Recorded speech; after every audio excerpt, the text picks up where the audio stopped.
نحمده ونصلي على رسوله الكريم اما بعد فاعوذ بالله من الشيطان الرجيم بسم الله الرحمن الرحيم رب اشرح لي صدري ويسر لي امري واحلل عقدة من لساني يفقهوا قولي حاميم تنزيل الكتاب من الله العزيز الحكيم ما خلقنا السماوات والأرض وما بينهما إلا بالحق وأجل مسمى والذين كفروا عما أنذروا معرضون. شروع کرتی ہوں اللہ کے نام سے جو بے انتہا مہربان نہایت رحم فرمانے والا ہے. حامیم، اس کتاب کا نزول اللہ زبردست اور دانا کی طرف سے ہے. ہم نے زمین اور آسمانوں کو اور ان ساری چیزوں کو جو ان کے درمیان ہیں برحق اور ایک مدت خاص کے تعین کے ساتھ پیدا کیا ہے.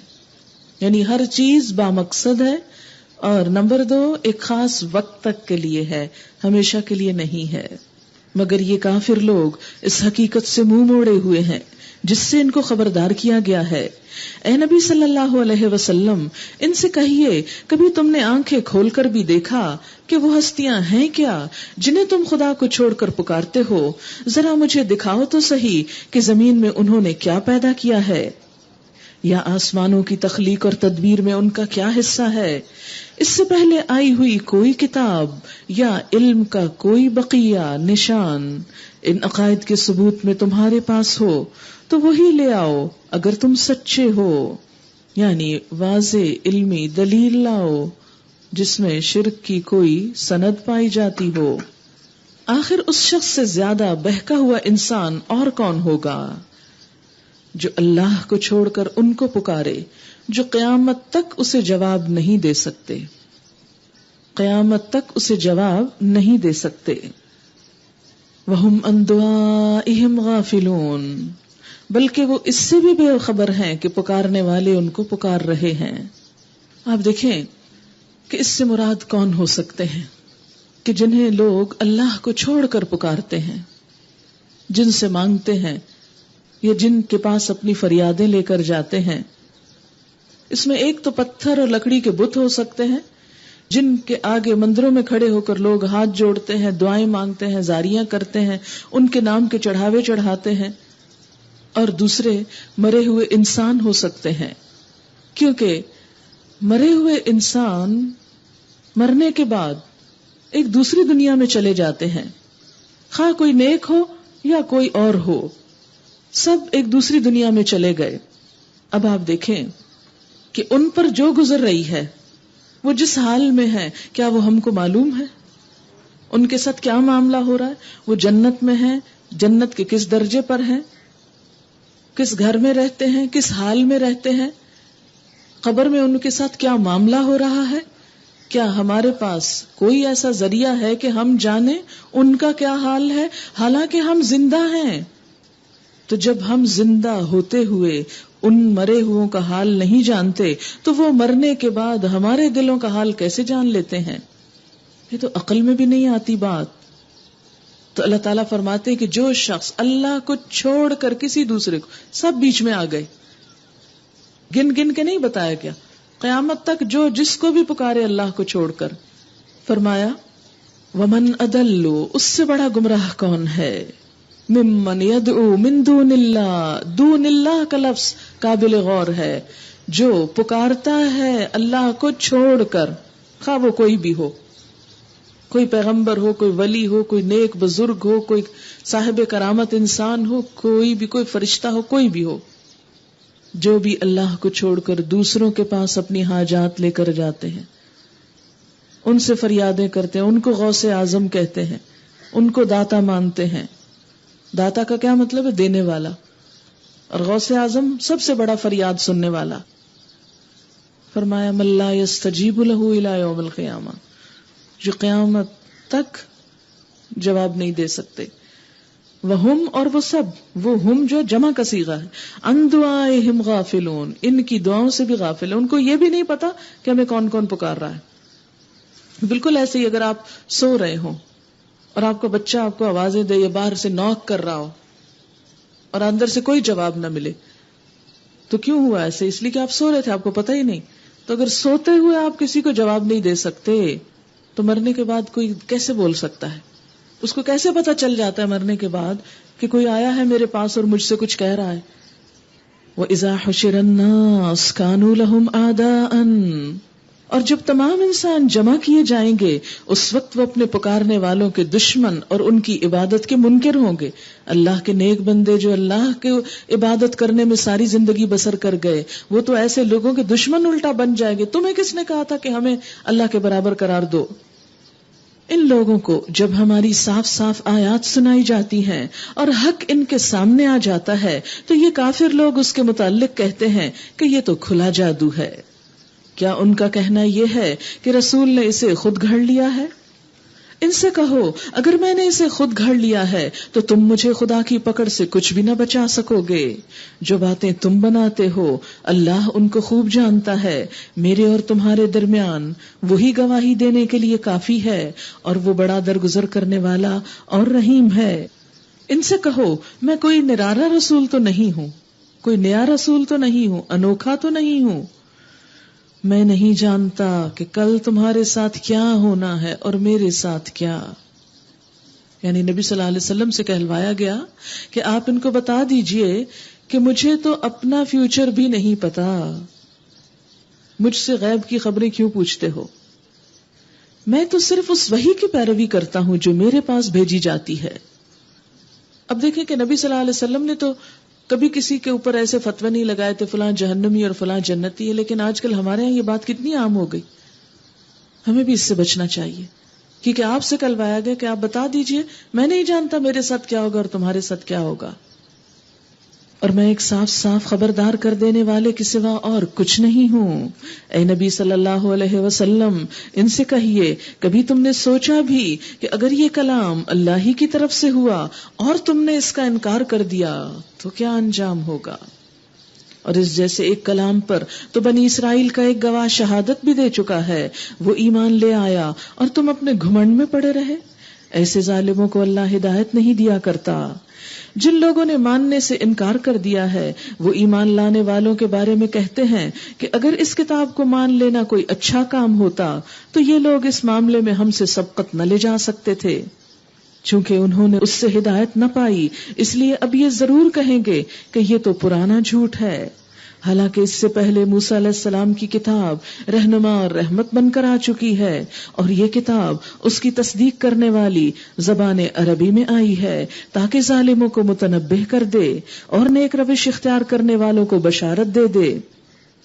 یقیناً جن لوگوں نے کہہ دیا کہ اللہ ہی ہمارا رب ہے پھر اس پہ جم گئے ان کے لیے نہ کوئی خوف ہے اور نہ وہ غمگین ہوں گے. اللہ کو رب مان کر جم جانا کہ بس اب ہر بات اللہ ہی کی. ایسے سب لوگ جنت میں جانے والے ہیں جہاں وہ ہمیشہ رہیں گے اپنے ان اعمال کے بدلے جو وہ دنیا میں کرتے رہے. یعنی صرف زبانی دعویٰ نہیں تھا، عمل بھی تھا. ہم نے انسان کو ہدایت کی کہ وہ اپنے والدین کے ساتھ نیک برتاؤ کرے. اس کی ماں نے مشقت اٹھا کر اسے پیٹ میں رکھا، مشقت اٹھا کر اس کو جنم دیا اور اس کے حمل اور دودھ چھڑانے میں 30 مہینے لگ گئے. اور ہر مہینے میں کتنے دن ہوتے ہیں تو اندازہ لگائیں کہ جب تک بچہ ماں پہ ڈیپینڈ کرتا اس کے بعد بھی کرتا ہے، لیکن یہ عرصہ خاص طور پر بہت تکلیف دہ ہوتا ہے. یہاں تک کہ جب وہ اپنی پوری طاقت کو پہنچا اور 40 سال کا ہو گیا تو اس نے کہا رب اوزعنی ان اشکر نعمتک التی انعمت علی وعلی والدی وان اعمل صالحا ترضاه واصلح لی فی ذریتی. قال رب اوزعنی ان اشکر نعمتک التی انعمت علی وعلی والدی وان اعمل صالحا ترضاه واصلح لی فی ذریتی انی تبت الیک وانی من المسلمین. اس نے کہا اے میرے رب مجھے توفیق دے کہ میں تیری ان نعمتوں کا شکر ادا کروں جو تو نے مجھے اور میرے والدین کو عطا فرمائی، اور ایسا نیک کام کروں جس سے تو راضی ہو جائے، اور میری اولاد کو بھی نیک بنا کر مجھے سکھ دے. میں تیرے حضور توبہ کرتا ہوں اور تابع فرمان مسلم بندوں میں سے ہوں. یعنی انسان کو والدین کی اصل قدر کب آتی ہے؟ جب وہ خود والدین بن جاتا ہے، جب 40 سال سے اوپر ہوتا ہے اور جوانی اختتام کی طرف جانے لگتی ہے، جسم کمزوری کی طرف مائل ہونے شروع ہو جاتا ہے، ڈاؤن فال ہونے لگتا ہے، نیچے آنے لگتا ہے انسان. پھر انسان اولاد کے بارے میں بھی سوچتا ہے اور خود بھی نیکی کے کام کی زیادہ ہرس ہوتی، کیونکہ جب تک ہم جوان ہوتے ہیں نا، چھوٹے، ہم کہتے ہیں اچھا کر لیں گے نا، ابھی اتنے سال پڑے ہیں، ابھی تو میں ٹین ایجر ہوں. محمد بن قاسم نے تو نہیں کہا تھا کہ میں ٹین میں ہوں اس لیے میں نہیں جہاد پہ جاتا. وہ ٹین میں ہوتے ہوئے جہاد میں آئے اور آپ کے لیے اسلام کا راستہ کھولا، دروازہ کھولا. تو بات یہ ہے کہ یہ سب نفس کے وسوسے ہیں، کوئی ٹین ایج ویج نہیں، یہ سب مغرب کا کانسیپٹ ہے. مسلمان تو اپنے بچوں کو اس عمر میں مجاہد بناتے ہیں کیونکہ سب سے زیادہ انرجیٹک وقت ہوتا ہے، بہت زیادہ قوت والا، اور اس میں اگر کسی بچے کی صلاحیتیں اچھے کام کی طرف لگ جائیں تو وہ آئندہ زندگی کے لیے بہت نکھر سکتا ہے. بہترین کارکردگی، بہترین ریٹینٹو پاور یعنی میموری انسان کی بہت عمدہ ہوتی ہے اس عمر میں. ہر چیز جذب کرتا چلا جاتا، جیسے جسم گرو ہو رہا ہوتا ہے اسی طرح ذہن بھی گرو کرتا ہے، اسی طرح علم بھی اندر آتا چلا جاتا ہے اور انسان پک کے تیار ہو جاتا ہے. پھر 20s میں آ کے یعنی 20 کے بعد پھر انسان مزید پختگی کرتے کرتے یعنی ترقی کے مدارج طے کرتا جاتا ہے. لہذا یہ سب شیطان کا وسوسہ ہے کہ اس عمر میں تو تم کچھ نہیں کر سکتے کیونکہ تم ایموشنلی بہت ڈسٹرب ہو. یہ تو خواہشات نفس کی پیروی ہے اور کچھ نہیں، کیونکہ ہم نے اپنے بچوں کو صحیح طور پہ مصروف نہیں کیا، لہٰذا وہ ساری خواہشات پھر نیگیٹو کاموں میں استعمال کرتے ہیں. تو بہرحال جب انسان خود اس عمر میں پہنچتا ہے تو ایک طرف والدین کا احساس ہوتا ہے، شکر گزار ہوتا ہے، دوسری طرف اولاد کے لیے فکر مند ہوتا ہے، اور پھر نیک کاموں کا حریص کہ اب تھوڑی زندگی رہ گئی. ظاہر ہے 40 کو پہنچ کے پیچھے کام کرنے کے کتنے دن ہیں، ذرا سوچے نا. ہم میں سے بہت سے لوگ ابھی بھی انتظار میں بیٹھے ہوئے ہیں کہ ابھی تو ہم صرف 40 کے، صرف نہیں 40 ہوتا، 40 صرف نہیں ہوتا، تھوڑے دن رہ جاتے ہیں. پھر another 40 اگر آپ کو ملے بھی تو کیا کریں گے، کتنا کمزور ہو جاتا ہے انسان. تو اس لیے وقت کو بہتر سے بہتر استعمال کرنے کی کوشش کرنی چاہیے. اتنی خوبصورت بات ہے، ان اعمل صالحا ترضا، یہ ہے اصل عمل صالح. اللہ ایسا اچھا کام تو خوش ہو جائے، تو راضی ہو جائے، کیونکہ اگر اللہ راضی ہو جائے تو سب کچھ اپنا ہو گیا، سب فائدہ. اور اگر بڑے سے بڑا کارنامہ کر جائے اور وہ راضی نہیں تو کچھ بھی نہیں، خسارہ ہی خسارہ. ان اعمل صالحا ترضا، اللہ اتنا اچھا کام کہ تو خوش ہو جائے اور میری اولاد کو بھی نیک بنا کر مجھے سکھ دے. میں تیرے حضور توبہ کرتا ہوں اور تابع فرمان ہوں. اس طرح کے لوگوں سے ہم ان کے بہترین اعمال کو قبول کرتے ہیں، جو اس جذبے کے ساتھ نیکی کریں ان کی نیکی کو ہم قبول کرتے ہیں اور ان کی برائیوں سے درگزر کر جاتے ہیں. کیونکہ انسان ہے نا، کوئی فرشتہ نہیں ہوا کرتا، ہر انسان غلطی کرتا ہے، تو ہم ان کی غلطیوں کو معاف کر دیتے ہیں. یہ جنتی لوگوں میں شامل ہوں گے اس سچے وعدے کے مطابق جو ان سے کیا جاتا رہا ہے. اور جس شخص نے اپنے والدین سے کہا اف تنگ کر دیا تم نے، کیا تم مجھے خوف دلاتے ہو کہ میں مرنے کے بعد پھر قبر سے نکالا جاؤں گا، حالانکہ مجھ سے بہت سی پہلے نسلیں گزر چکی، ان میں سے تو کوئی اٹھ کے نہیں آیا. یہ ایک دوسرا کردار ہے، چھچورا پن، کہ ماں باپ کی نصیحت کو اف کہہ کے، حالانکہ قرآن میں منع ہے کہ ماں باپ کو اف نہ کہو، لیکن چونکہ اچھا اس میں یاد رکھیں ایک تھوڑا سا قصور ماں باپ کا بھی ہوتا ہے معذرت کے ساتھ، کیونکہ ہم اپنے بچوں کو بہترین سے بہترین اعلیٰ ترین اسکولوں میں مہنگی ترین فیسوں کے ساتھ پورے اس ماڈل میں ڈھالتے ہیں جسے مکمل دنیا دار انسان کہا جا سکے. پھر ان سے توقع رکھتے ہیں وہ ہماری عزت کریں اور دین پر چلیں. کیسے کریں؟ ہم نے انہیں ایسی مشین میں ڈالا کہ جن کے دل میں مادہ پرستی کوٹ کے بھر دی. دین کے لیے وقت ہی نہیں، شام بھی ہوم ورک، صبح بھی سکول کی تیاری، تاکہ آگے سے آگے جائیں. اتنے سے کم گریڈ نہیں آنے چاہیے. تو پھر وہ آپ کی اطاعت کیسے کریں؟ تو جو ماں باپ یہ عقل مندی کا ثبوت دیں کہ اپنے بچوں کو اللہ کی طرف موڑ دیں تو بچے ان کے بھی فرما بردار ہو جائیں گے اور اللہ کے بھی اطاعت گزار ہو جائیں گے. بہرحال تو یہ دوسرا بچہ کیا کرتا ہے، کہتا ہے اف تنگ کر دیا تم نے، ہر وقت میرے پیچھے ہی پڑے رہتے ہیں، ہر وہ نصیحتیں ہی کرتے رہتے ہیں، ہر وقت مجھے خوف دلاتے ہیں، مرو گے، مرنے کے بعد قبر سے اٹھو گے، اتنے لوگ مر گئے وہ تو کوئی نہیں اٹھے. ماں اور باپ اللہ کی دہائی دے کے کہتے ہیں ارے بد نصیب مان جا، اللہ کا وعدہ سچا ہے، مگر وہ کہتا ہے یہ سب اگلے وقتوں کی فرسودہ کہانیاں، پرانے قصے، پچھلی کہانیاں، یہ 1400 سال پہلے کی باتیں، یہ آپ دنیا آگے جا رہی ہے، آپ پیچھے جاتے ہیں. یہ وہ لوگ ہیں جن پر عذاب کا فیصلہ چسپاں ہو چکا. ان سے پہلے جن اور انسانوں کے جو ٹولے اسی کے معاش کے ہو گزرے، انہی میں یہ بھی جا شامل ہوں گے. بے شک یہ گھاٹے میں رہ جانے والے لوگ ہیں، نقصان اٹھانے والے. دونوں گروہوں میں سے ہر ایک کے درجے ان کے اعمال کے لحاظ سے ہیں، عمل کے اعتبار سے درجے ہوں گے، تاکہ اللہ ان کے کیے کا پورا پورا بدلہ ان کو دے. ان پر ظلم ہرگز نہ کیا جائے گا. پھر جب یہ کافر آگ کے سامنے لا کھڑے کیے جائیں گے تو ان سے کہا جائے گا تم اپنے حصے کی نعمتیں اپنی دنیا کی زندگی میں ختم کر چکے اور ان کا لطف تم نے اٹھا لیا. یہ کن کے لیے؟ جو صرف دنیا کے لیے جیتے ہوں اور آخرت کا کچھ نہ سوچتے ہوں. فرمایا وہ تو سب تم نے دنیا میں لے لیا جو لینا چاہتے تھے، کیونکہ تم سب کام ہی اس کے لیے کر رہے تھے. کیونکہ اصل مشکل کیا ہے اللہ کی طرف نہ آنے میں؟ دنیا کی انجوائمنٹ. اس لائف کو زیادہ زیادہ انجوائے کریں. یہ انجوائمنٹ ہمیں نہیں چھوڑتی ہمارا پیچھا کہ ہم کوئی کمٹمنٹ کر سکیں، کوئی سیریسلی دین کا کوئی کام کر سکیں. اب جو تکبر تم زمین میں کسی حق کے بغیر کرتے رہے اور جو نافرمانیاں تم نے کی، ان کی پاداش میں آج تم کو ذلت کا عذاب دیا جائے گا. سب مزے دنیا میں رہ گئے. انسان ذرا تھوڑی دیر کے لیے سوچے نا، کسی بھی چیز کا میکسیمم مزہ کیا ہو سکتا ہے؟ کتنی دیر سٹے کرتا ہے؟ کھانا پینا ہو یا سیر تفریح ہو یا کچھ اور ہو، جس چیز کو بھی انسان نے اپنی زندگی میں انجوائمنٹ بنایا ہوا ہے، انجوائمنٹ ختم ہو جاتی ہے، عذاب باقی رہ جاتا ہے، سزا لکھ دی جاتی ہے، پکی ہو جاتی ہے، وہ ہمیشہ کے لیے بھگتنا. یہ چند لمحے تھے، گزر گئے. مثلا جو لوگ حرام کے طریقوں سے لذت حاصل کرتے ہیں، حرام چیزوں سے، حرام تعلقات، حرام دوستیوں سے.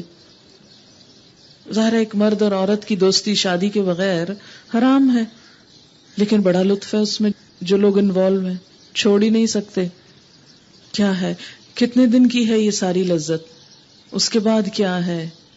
اس کا انجام عذاب، اللہ کی نافرمانی، رسوائی. سب دنیا کے سامنے شیشہ کھول دیا جائے گا.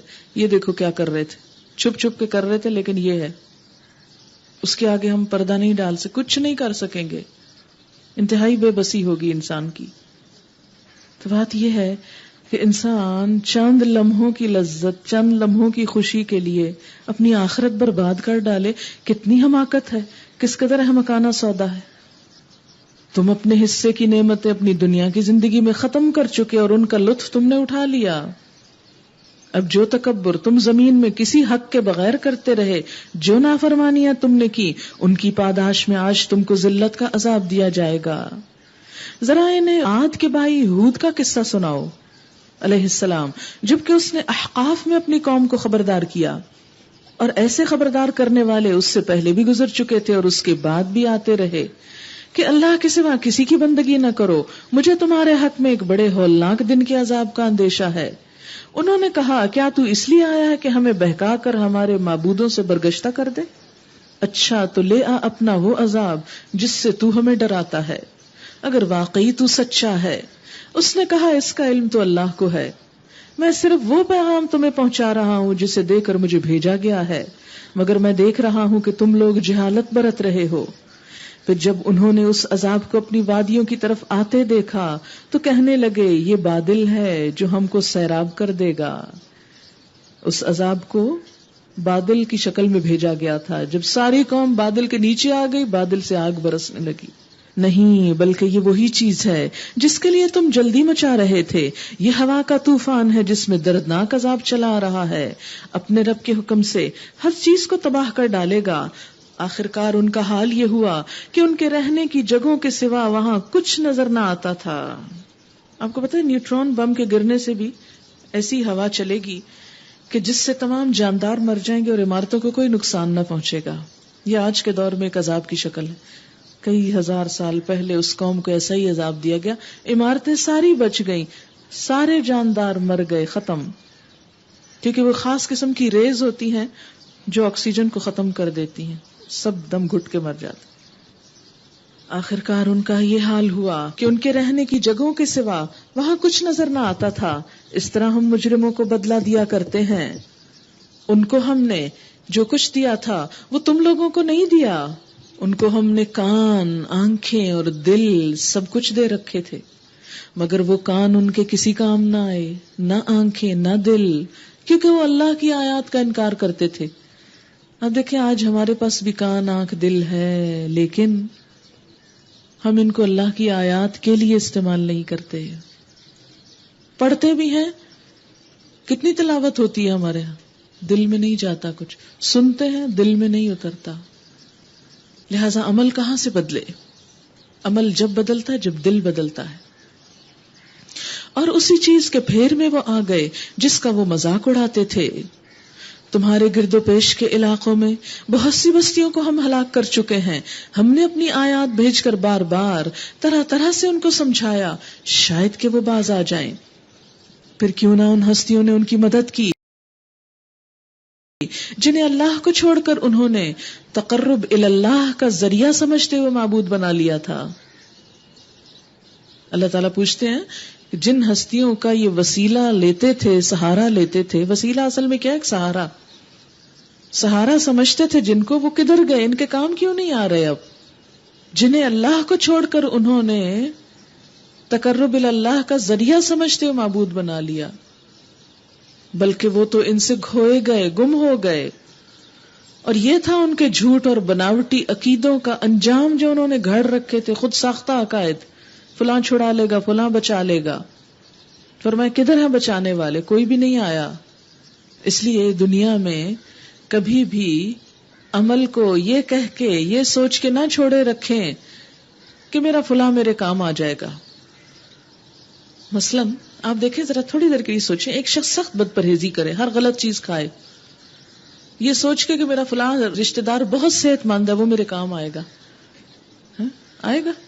بد پرہیزی آپ نے کی، غلط چیزیں آپ نے کھائیں، بیمار آپ ہوئے. اب اپنا درد اس کو کیسے ٹرانسفر کر سکتے ہیں؟ وہ آپ کو کیا، زیادہ سے زیادہ آپ یہ کہہ سکتے ہیں نا کہ وہ آپ کو دوا دے دے، لیکن دکھ تو آپ کو ہی برداشت کرنا ہے. تو اسی طرح نیک لوگ ہدایت کا رستہ دکھاتے ہیں، لیکن یہ بڑی اہم بات ہے سمجھنے کی، نیک لوگ ڈاکٹر کی طرح دوا دیتے ہیں، لیکن ڈاکٹر جس طرح کسی کی بیماری اپنے اوپر نہیں لے سکتا، اسی طرح کوئی نیک انسان کسی کا گناہ اپنے اوپر لے کے اسے جنت میں نہیں بھیج سکتا. نیک لوگوں کے پاس جانا، خواہ زندہ ہو یا مردہ، صرف ان کی نیکی کی وجہ سے، اس لیے نہیں کہ وہ ہمارے کام آئیں گے یا ہماری تکلیف اٹھا کے. اچھا، عیسائیوں نے بھی تو یہی کہا کہ عیسیٰ علیہ السلام ہمارے گناہوں کے بدلے میں کیا ہو گئے؟ صلیب پہ چڑھ گئے، سولی چڑھ گئے. انہوں نے ہم سب کے دکھوں کو لے کر بدلہ دے دیا، سب کے گناہ لے کے خود اپنی جان کا نذرانہ دے دیا. لہٰذا ان کو مان لینا ہی کافی ہے. وہ بھی اسی قسم کا وسیلہ ڈھونڈتے ہیں ان میں کہ ان کو ماننا کافی ہے، ہمارے حصے کی سزا وہ بھگت چکے ہیں یا وہ لے لیں گے. ہم مسلمانوں نے بھی اسی قسم کے کام شروع کر دی. فلاں نیک انسان کا پلو پکڑ کے آگے ہو جاؤں گی، وہ اللہ کا اتنا پیارا لاڈلا ہے کہ بس ضروری مجھے چھڑا لے گا. فرمایا ذالک افکہم، یہ تھا ان کا جھوٹ، یا یہ ہوا انجام ان کے جھوٹ کا. وما کانوا یفترون، اور جو کچھ وہ گھڑتے تھے، جو بناوٹی عقیدے انہوں نے بنا رکھے تھے. اور وہ واقعہ بھی قابل ذکر ہے جب ہم جنوں کے ایک گروہ کو تمہاری طرف لے آئے تھے. یہ جنوں کا گروہ کیوں آ گیا تھا آپ کے پاس؟ ہوا یہ کہ جب وحی نازل ہونا شروع ہوئی تو آسمان پہ شدید پہرا ہو گیا. آگے آپ سورۃ جن میں پڑھیں گے. آسمان پہ جانا تقریباً ناممکن ہو گیا. تو جن بہت پریشان ہو کہ زمین والوں پہ یا کوئی عذاب آ رہا ہے یا کوئی رحمت آ رہی ہے، تو چلو پتہ کرو کہ واقعہ کیا ہے. لہٰذا ان کی ٹولیاں پوری زمین پہ پھیل گئی. انہی میں سے ایک ٹولی نے نبی صلی اللہ علیہ وسلم کو قرآن پڑھتے سنا. یہ صحیح مسلم کی روایت کے مطابق ہے. اور آپ پر ایمان لے آئے، اور ایمان لا کے جو قرآن سنا تھا جا کے اپنی قوم کو سنایا اور ان کو بھی خبردار کیا. آگے بھی تبلیغ شروع کر دی. ہماری طرح انتظار میں تھوڑی رہتے تھے. اور وہ واقعہ بھی قابل ذکر ہے جب ہم جنوں کے ایک گروہ کو تمہاری طرف لے آئے تھے تاکہ قرآن سنیں. قرآن سنے. رات کا وقت تھا، دیکھا نہیں، پڑھا نہیں، کچھ نہیں، سنا. جب وہ اس جگہ پہنچے جہاں تم قرآن پڑھ رہے تھے تو انہوں نے آپس میں کہا خاموش ہو جاؤ. کتنے سمجھدار تھے. کاش ہم میں بھی یہ سمجھ آ جائے کہ جب قرآن پڑھا جا رہا ہو تو ہم خاموش ہو جائیں. کیونکہ میں نوٹس کرتی ہوں کہ بعض اوقات تلاوت ہو رہی ہوتی ہے اور کچھ لوگ اس موقع سے فائدہ اٹھا کے کہ اچھا ہمیں سمجھ نہیں آ رہی، 4 باتیں ہی کر لیں، کوئی ضروری کام کر لیں. آپ کو پتا ہے کہ قرآن کے بارے میں کیا آتا ہے؟ اذا قرئ القرآن فاستمعوا له وانصتوا لعلکم ترحمون. جب قرآن پڑھا جا رہا غور سے سنو، چپ رہو تاکہ تم پہ رحم کیا جائے. اس لیے جب قرآن کی مجلس ہو تو کوئی بات کرنے کو بلائے بھی تو نہ بولیں، اگنور کریں تاکہ آپ اللہ کی رحمت سے باہر نہ ہو. انہوں نے آپس میں کہا خاموش ہو جاؤ، قرآن پڑھا جا رہا ہے. پھر جب وہ پڑھا جا چکا تو وہ خبردار کرنے والے بن کر اپنی قوم کی طرف پلٹے. انہوں نے جا کر کہا اے ہماری قوم کے لوگو، ہم نے ایک کتاب سنی ہے جو موسیٰ کے بعد نازل کی گئی ہے. لگتا ہے انجیل کا پتہ نہیں چلا ان کو. یہ ہوتا ہے جنوں کا علم، ہم سمجھتے ہو غیب جانتے ہیں. تصدیق کرنے والی ہے، اپنے سے پہلے آئی ہوئی کتابوں کی رہنمائی کرتی ہے حق اور راہ راست کی طرف. اے ہماری قوم کے لوگو، یا قومنا، کتنا پیارا انداز ہے، اپنائیت والا انداز. جب آپ دین کی تبلیغ کریں، تعلیم دیں تو اپنائیت پیدا کرے لوگوں کے ساتھ، ان کو اپنا سمجھے. اگر اجنبی سمجھ کے اور خود کو ان سے کاٹ کے الگ کر کے بات کی تو بات مؤثر نہ ہوگی. آپ دیکھیں کہ جب آپ کی بات اثر نہ کر رہی ہو تو فوراً سوچیں کہ میری خیر خائی میں تو کمی نہیں آئی، میری محبت میں تو کمی نہیں آئی.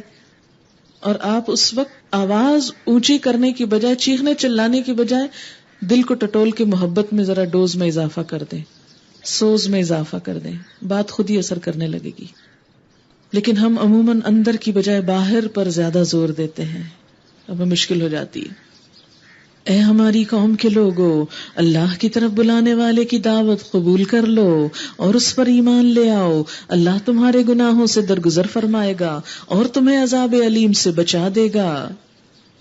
اور جو کوئی اللہ کے داعی کی بات نہ مانے، یعنی اللہ کی طرف بلانے والے کی جو بات نہ مانے، وہ نہ زمین میں کوئی خود بلبوتا رکھتا ہے کہ اللہ کو زج کر دے، نہ اس کے کوئی ایسے حامی اور سرپرست ہیں کہ اللہ سے اس کو بچا لیں. ایسے لوگ کھلی گمراہی میں پڑے ہوئے ہیں.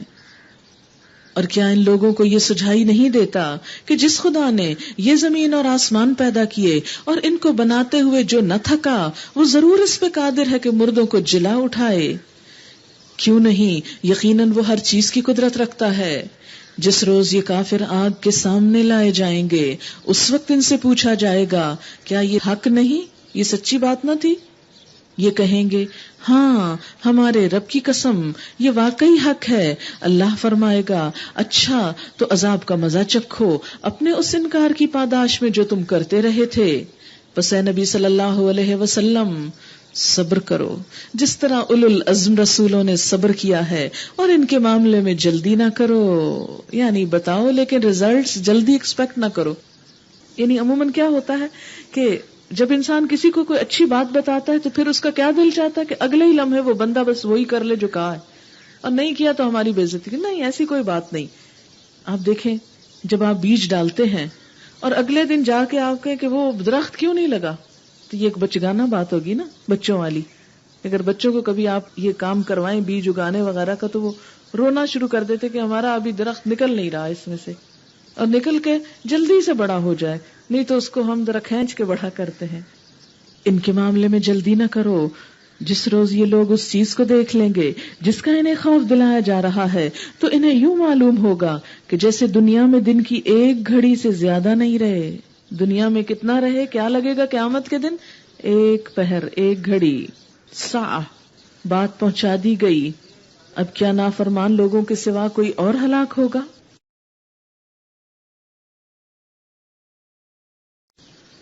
سورۃ محمد. بسم اللہ الرحمن الرحیم. الذین کفروا وصدوا عن سبیل اللہ اضل اعمالہم. جن لوگوں نے کفر کیا اور اللہ کے راستے سے روکا، اللہ نے ان کے اعمال کو ضائع کر دیا. ضائع، 2 چیزوں سے اعمال ضائع ہوتے ہیں، نمبر 1 کفر، اور نمبر 2 اللہ کے راستے سے لوگوں کو روکنے سے. اور لوگوں کو روکنا کیسے ہوتا ہے؟ ایک زبان سے ہوتا ہے اور ایک عمل سے ہوتا ہے، اور ایک تنگ کر کے ہوتا ہے کہ کوئی نہ کرے یہ کام، پریشان کر کے دوسرے کو. اور جو لوگ ایمان لائے اور جنہوں نے نیک عمل کیے اور اس چیز کو مان لیا جو محمد صلی اللہ علیہ وسلم پر نازل ہوئی ہے، اور وہ ہے سراسر حق ان کے رب کی طرف سے، اللہ نے ان کی برائیاں ان سے دور کر دیں اور ان کا حال درست کر دیا. یہ اس لیے کہ کفر کرنے والوں نے باطل کی پیروی کی اور ایمان لانے والوں نے اس حق کی پیروی کی جو ان کے رب کی طرف سے آیا ہے. اس طرح اللہ لوگوں کو ان کی ٹھیک ٹھیک حیثیت بتائے دیتا ہے. بس جب ان کافروں سے تمہاری مٹھ بھیڑ ہو تو پہلا کام گردنیں مارنا ہے، یہاں تک کہ جب تم ان کو اچھی طرح کچل دو تب قیدیوں کو مضبوط باندھو. یعنی مسلمانوں کو جنگ کرنے کا اصل مقصد کفر کی قوت کو توڑنا ہونا چاہیے، نہ کہ قیدی پکڑنا یا مال سمیٹنا.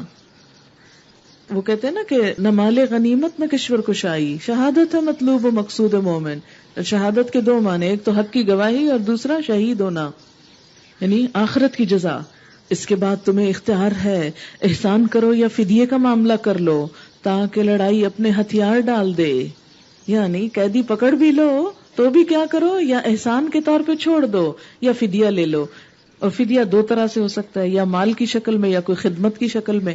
جیسے نبی صلی اللہ علیہ وسلم نے جنگ بدر کے قیدیوں سے کیا کہا تھا، ہمارے بچوں میں سے 10 بچوں کو لکھنا پڑھنا ایک ایک قیدی سکھا دیں، ہم اس کو چھوڑ دیں گے. کتنی بہترین پالیسی تھی آپ کی. دشمن سے بھی کام لیا، قیدی سے بھی کام لیا. کون سا کام؟ علم کا کام. اسی سے تو پھر وہ اندھیرے میں ڈوبا ہوا جزیرت العرب 23 سال میں روشن ہو گیا، دنیا کی انتہائی ترقی یافتہ قوم بن گیا. یہ ہے تمہارے کرنے کا کام. اللہ چاہتا تو خود ہی ان سے نمٹ لیتا، مگر یہ طریقہ اس نے اس لیے اختیار کیا ہے تاکہ تم لوگوں کو ایک دوسرے کے ذریعے سے آزمائے. اور جو لوگ اللہ کی راہ میں مارے جائیں گے اللہ ان کے اعمال کو ہرگز ضائع نہ کرے گا. یعنی شہید کے عمل ضائع نہیں ہوتے، وہ ان کی رہنمائی فرمائے گا، ان کا حال درست کر دے گا اور ان کو اس جنت میں داخل کرے گا جس سے وہ ان کو واقف کرا چکا ہے، پہچان کرا چکا ہے. اے لوگو جو ایمان لائے ہو، اگر تم اللہ کی مدد کرو گے تو وہ تمہاری مدد کرے گا. اللہ ان تنصروا اللہ ینصرکم. اللہ کی مدد، اللہ کو ہے ضرورت ہماری مدد کی، وہ تو بادشاہ کائنات ہے. پھر کس کی مدد؟ مراد ہے اللہ کے دین کی مدد.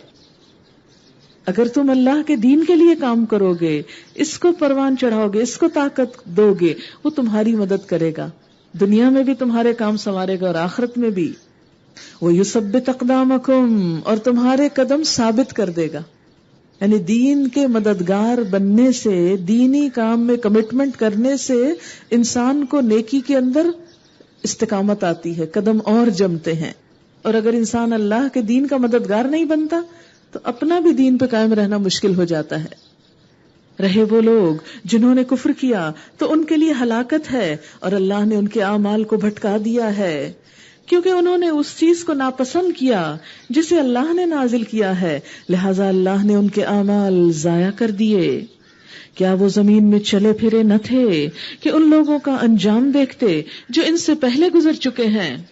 اللہ نے ان کا سب کچھ ان پر الٹ دیا، اور ایسے ہی نتائج ان کافروں کے لیے مقدر ہیں. یہ اس لیے کہ ایمان لانے والوں کا حامی و ناصر اللہ ہے اور کافروں کا کوئی حامی و ناصر نہیں ہے. ان اللہ يدخل الذین آمنوا وعملوا الصالحات جنات تجری من تحتها الانہار. ایمان لانے والوں اور نیک عمل کرنے والوں کو اللہ ان جنتوں میں داخل کرے گا جن کے نیچے نہریں بہتی ہیں، اور کفر کرنے والے بس دنیا کی چند روزہ زندگی کے مزے لوٹ رہے ہیں. والذین کفروا یتمتعون ویأکلون کما تأکل الانعام. جانوروں کی طرح کھا پی رہے ہیں. جانوروں کی طرح کھانا. جانور کیسے کھاتا ہے؟ چلتے پھرتے کھڑے بیٹھے ہر جگہ کھاتا ہے، پیٹ بھرے خالی پیٹ ہر وقت کھاتا ہے، اپنا پرایا حرام حلال سب کھاتا ہے. تو کسی مسلمان کی یہ شان نہیں ہو سکتی کہ اس کے کھانے کے انداز یہ ہوں.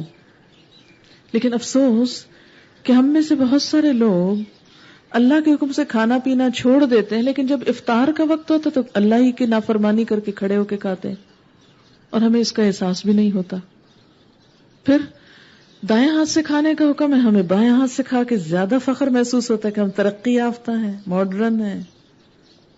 نبی صلی اللہ علیہ وسلم نے ایک شخص کو دائیں ہاتھ سے کھانے کو کہا، اس نے کہا میں نہیں کھا سکتا. آپ نے فرمایا کبھی نہ کھا سکو. حدیث میں آتا ہے کہ مرتے دم تک وہ شخص دایاں ہاتھ منہ تک نہ لے جا سکا. اللہ کے رسول صلی اللہ علیہ وسلم اتنا غضبناک ہوئے، لیکن ہمارے ہاں باقاعدہ ٹریننگ دی جاتی ہے الٹے ہاتھ سے کیسے کھایا جائے.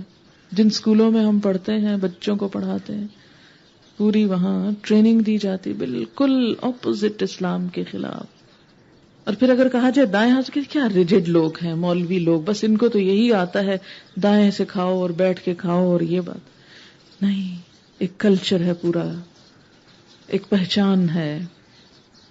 کبھی مجھے یہ بات سمجھ نہیں آتی تھی کہ اللہ تعالیٰ یہ چھوٹی چھوٹی باتیں کیوں اتنی تاکید سے کہتے ہیں.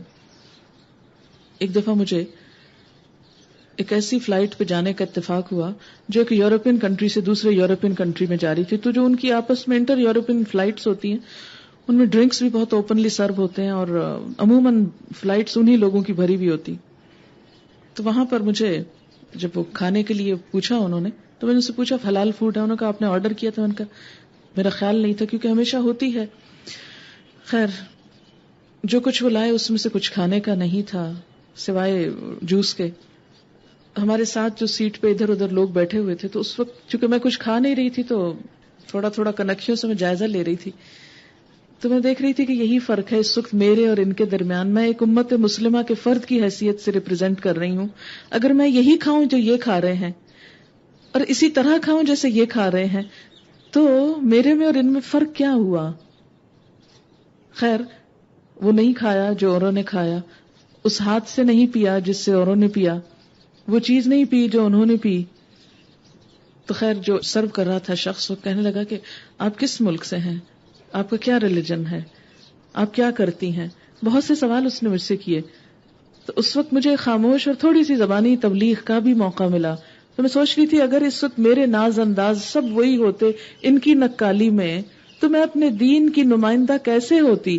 اللہ نے تو کہا ہے کذالک جعلناکم امۃ وسطا لتکونوا شہداء علی الناس، ہم نے تمہیں امت وسط بنایا تاکہ تم تمام انسانوں کے سامنے حق کی گواہی رکھو، اسلام کا پیغام پہنچاؤ. اور وہ ضروری نہیں ہوتا کہ جیسے اس کرسی پہ بیٹھ کے درس ہو رہا ہے یہی انداز ہو. آپ کہیں پر ہو، کسی جہاز میں ہو، فضاؤں میں ہو، زمین پہ ہو، سمندر میں ہو، کہیں ہو، ایک مسلمان نظر آئے اور اس میں کھانے کے طور طریقے بطور مسلمان بہت کاؤنٹ کرتے ہیں. یہ تبلیغ ہے. ایک اللہ نے پہچان کرا دی نا کہ تم اس ڈسپلن کو فالو کرو گے الگ نظر آؤ گے اور اس طرح تم اپنے دین کو پہنچا سکو گے. اس میں ریجیڈیٹی کی بات نہیں ہے، ایک ڈسپلن ہے. فرمایا اور وہ جو کفر کرتے ہیں وہ اس طرح کھا رہے ہیں جیسے جانور کھاتے ہیں. جانور جگالی کرتے رہتے ہیں. بہت سخت بات کہہ گئی ہوں، مائنڈ نہ کیجیے گا، کیونکہ ہم بھی ہر وقت کچھ نہ کچھ کھانا پسند کرتے ہیں. بس ہر وقت کچھ نہ کچھ منہ میں ہونا ہی چاہیے، اور کچھ نہیں تو پھیکی چوئنگم ربڑ ہی صحیح کہ اسی کو چاٹتے رہیں، چاہے صحت کے لیے کتنا ہی نقصان دہ کیوں نہ ہو. جانوروں کا حال ہی ہوتا ہے نا، جب کھا بھی چکتے ہیں تو منہ ہلاتے رہتے ہیں. ہے اللہ کے بندو کسی وقت تو کچھ اور کام کر لو. وَالنَّارُ مَثْوًى لَهُمْ، اور ان کا آخری ٹھکانہ جہنم ہے. اس لیے کہ انہیں دنیا میں ہی کھانا ہے نا، اس لیے ہر وقت کھانا پڑتا ہے. آخرت میں تو پھر کچھ کھا نہیں سکیں گے. لیکن مسلمان کے لیے تو جنت کے وعدے ہیں جہاں ہمیشہ کے کھانے ہیں، بہترین کھانے، تو اس کے لیے بھی کچھ بچا لیں. اے نبی صلی اللہ علیہ وسلم، کتنی ہی بستیاں ایسی گزر چکی ہیں جو تمہاری اس بستی سے بہت زیادہ زور آور تھیں جس نے تمہیں نکال دیا ہے. انہیں ہم نے اس طرح ہلاک کر دیا کہ کوئی ان کا بچانے والا نہ تھا. بھلا کہیں ایسا ہو سکتا ہے کہ جو اپنے رب کی طرف سے ایک صاف اور صریح ہدایت پر ہو وہ ان لوگوں کی طرح ہو جائے جن کے لیے ان کا برا عمل خوشنما بنا دیا گیا ہے اور وہ اپنی خواہشات کے پیرو بن گئے ہیں. پرہیزگاروں کے لیے جس جنت کا وعدہ کیا گیا ہے اس کی شان تو یہ ہے کہ اس میں نہریں بہ رہی ہیں، نتھرے ہوئے پانی کی نہریں بہ رہی ہوں گی، ایسے دودھ کی جس کے مزے میں ذرا فرق نہ آیا ہوگا. خراب نہ ہوا ہوگا. نہریں بہ رہی ہوں گی ایسی شراب کی جو پینے والوں کے لیے لذیذ ہوگی، بدمزہ نہیں، بد ذائقہ نہیں. نہریں بہ رہی ہوں گی صاف شفاف شہد کی، کوئی موم نہیں، کوئی ملاوٹ نہیں. دنیا میں تو ہمیشہ شک کرتے ہیں شہد خرید کے، میرا خیال ہے خالص نہیں ہے، چاہے بیچارہ ہو بھی. اتنے بدگمان ہو چکے ہمارا اعتماد اٹھا ہوا ہے. اللہ تعالیٰ فرماتے ہیں انہار من عسل مصفا، صاف، پیور، کلیئر، کلین. اس میں ان کے لیے ہر طرح کے پھل ہوں گے اور ان کے رب کی طرف سے بخشش. کیا وہ شخص جس کے حصے میں یہ جنت آنے والی ہے ان لوگوں کی طرح ہو سکتا ہے جو ہمیشہ جہنم میں رہیں گے؟ دونوں کے دنیا میں اعمال بھی ایک نہیں ہو سکتے اور انجام بھی ایک نہیں. اور جنہیں ایسا گرم پانی پلایا جائے گا جو ان کی آنتیں تک کاٹ ڈالے گا، ابلتا پانی. ان میں سے کچھ لوگ ایسے ہیں جو کان لگا کر تمہاری بات سنتے ہیں، پھر جب تمہارے پاس سے نکلتے ہیں تو ان لوگوں سے جنہیں علم کی نعمت بخشی گئی، یعنی نبی صلی اللہ علیہ وسلم کے علاوہ صحابہ کرام جو عالم بھی تھے، پوچھتے ہیں کہ ابھی انہوں نے کیا کہا تھا. تو سوچنے کی بات یہ کہ اندر کیا سن رہے تھے. ذرا ہم بھی اپنے بارے میں غور کر رہے ہیں کہ کہیں ایسا تو نہیں کہ ہم یہاں بیٹھ کے بھی ادھر ادھر کی باتیں سوچ رہے ہوں، کھیل رہے ہوں، کچھ اور کر رہے ہوں، اور باہر جا کے کہوں اچھا بھلا آج کیا کیا تھا، مجھے تو کچھ پتہ نہیں، میں تو سن ہی نہیں سکی. نہیں، چونکہ وہ پیچھے تھے نا اس لیے نہیں سنا.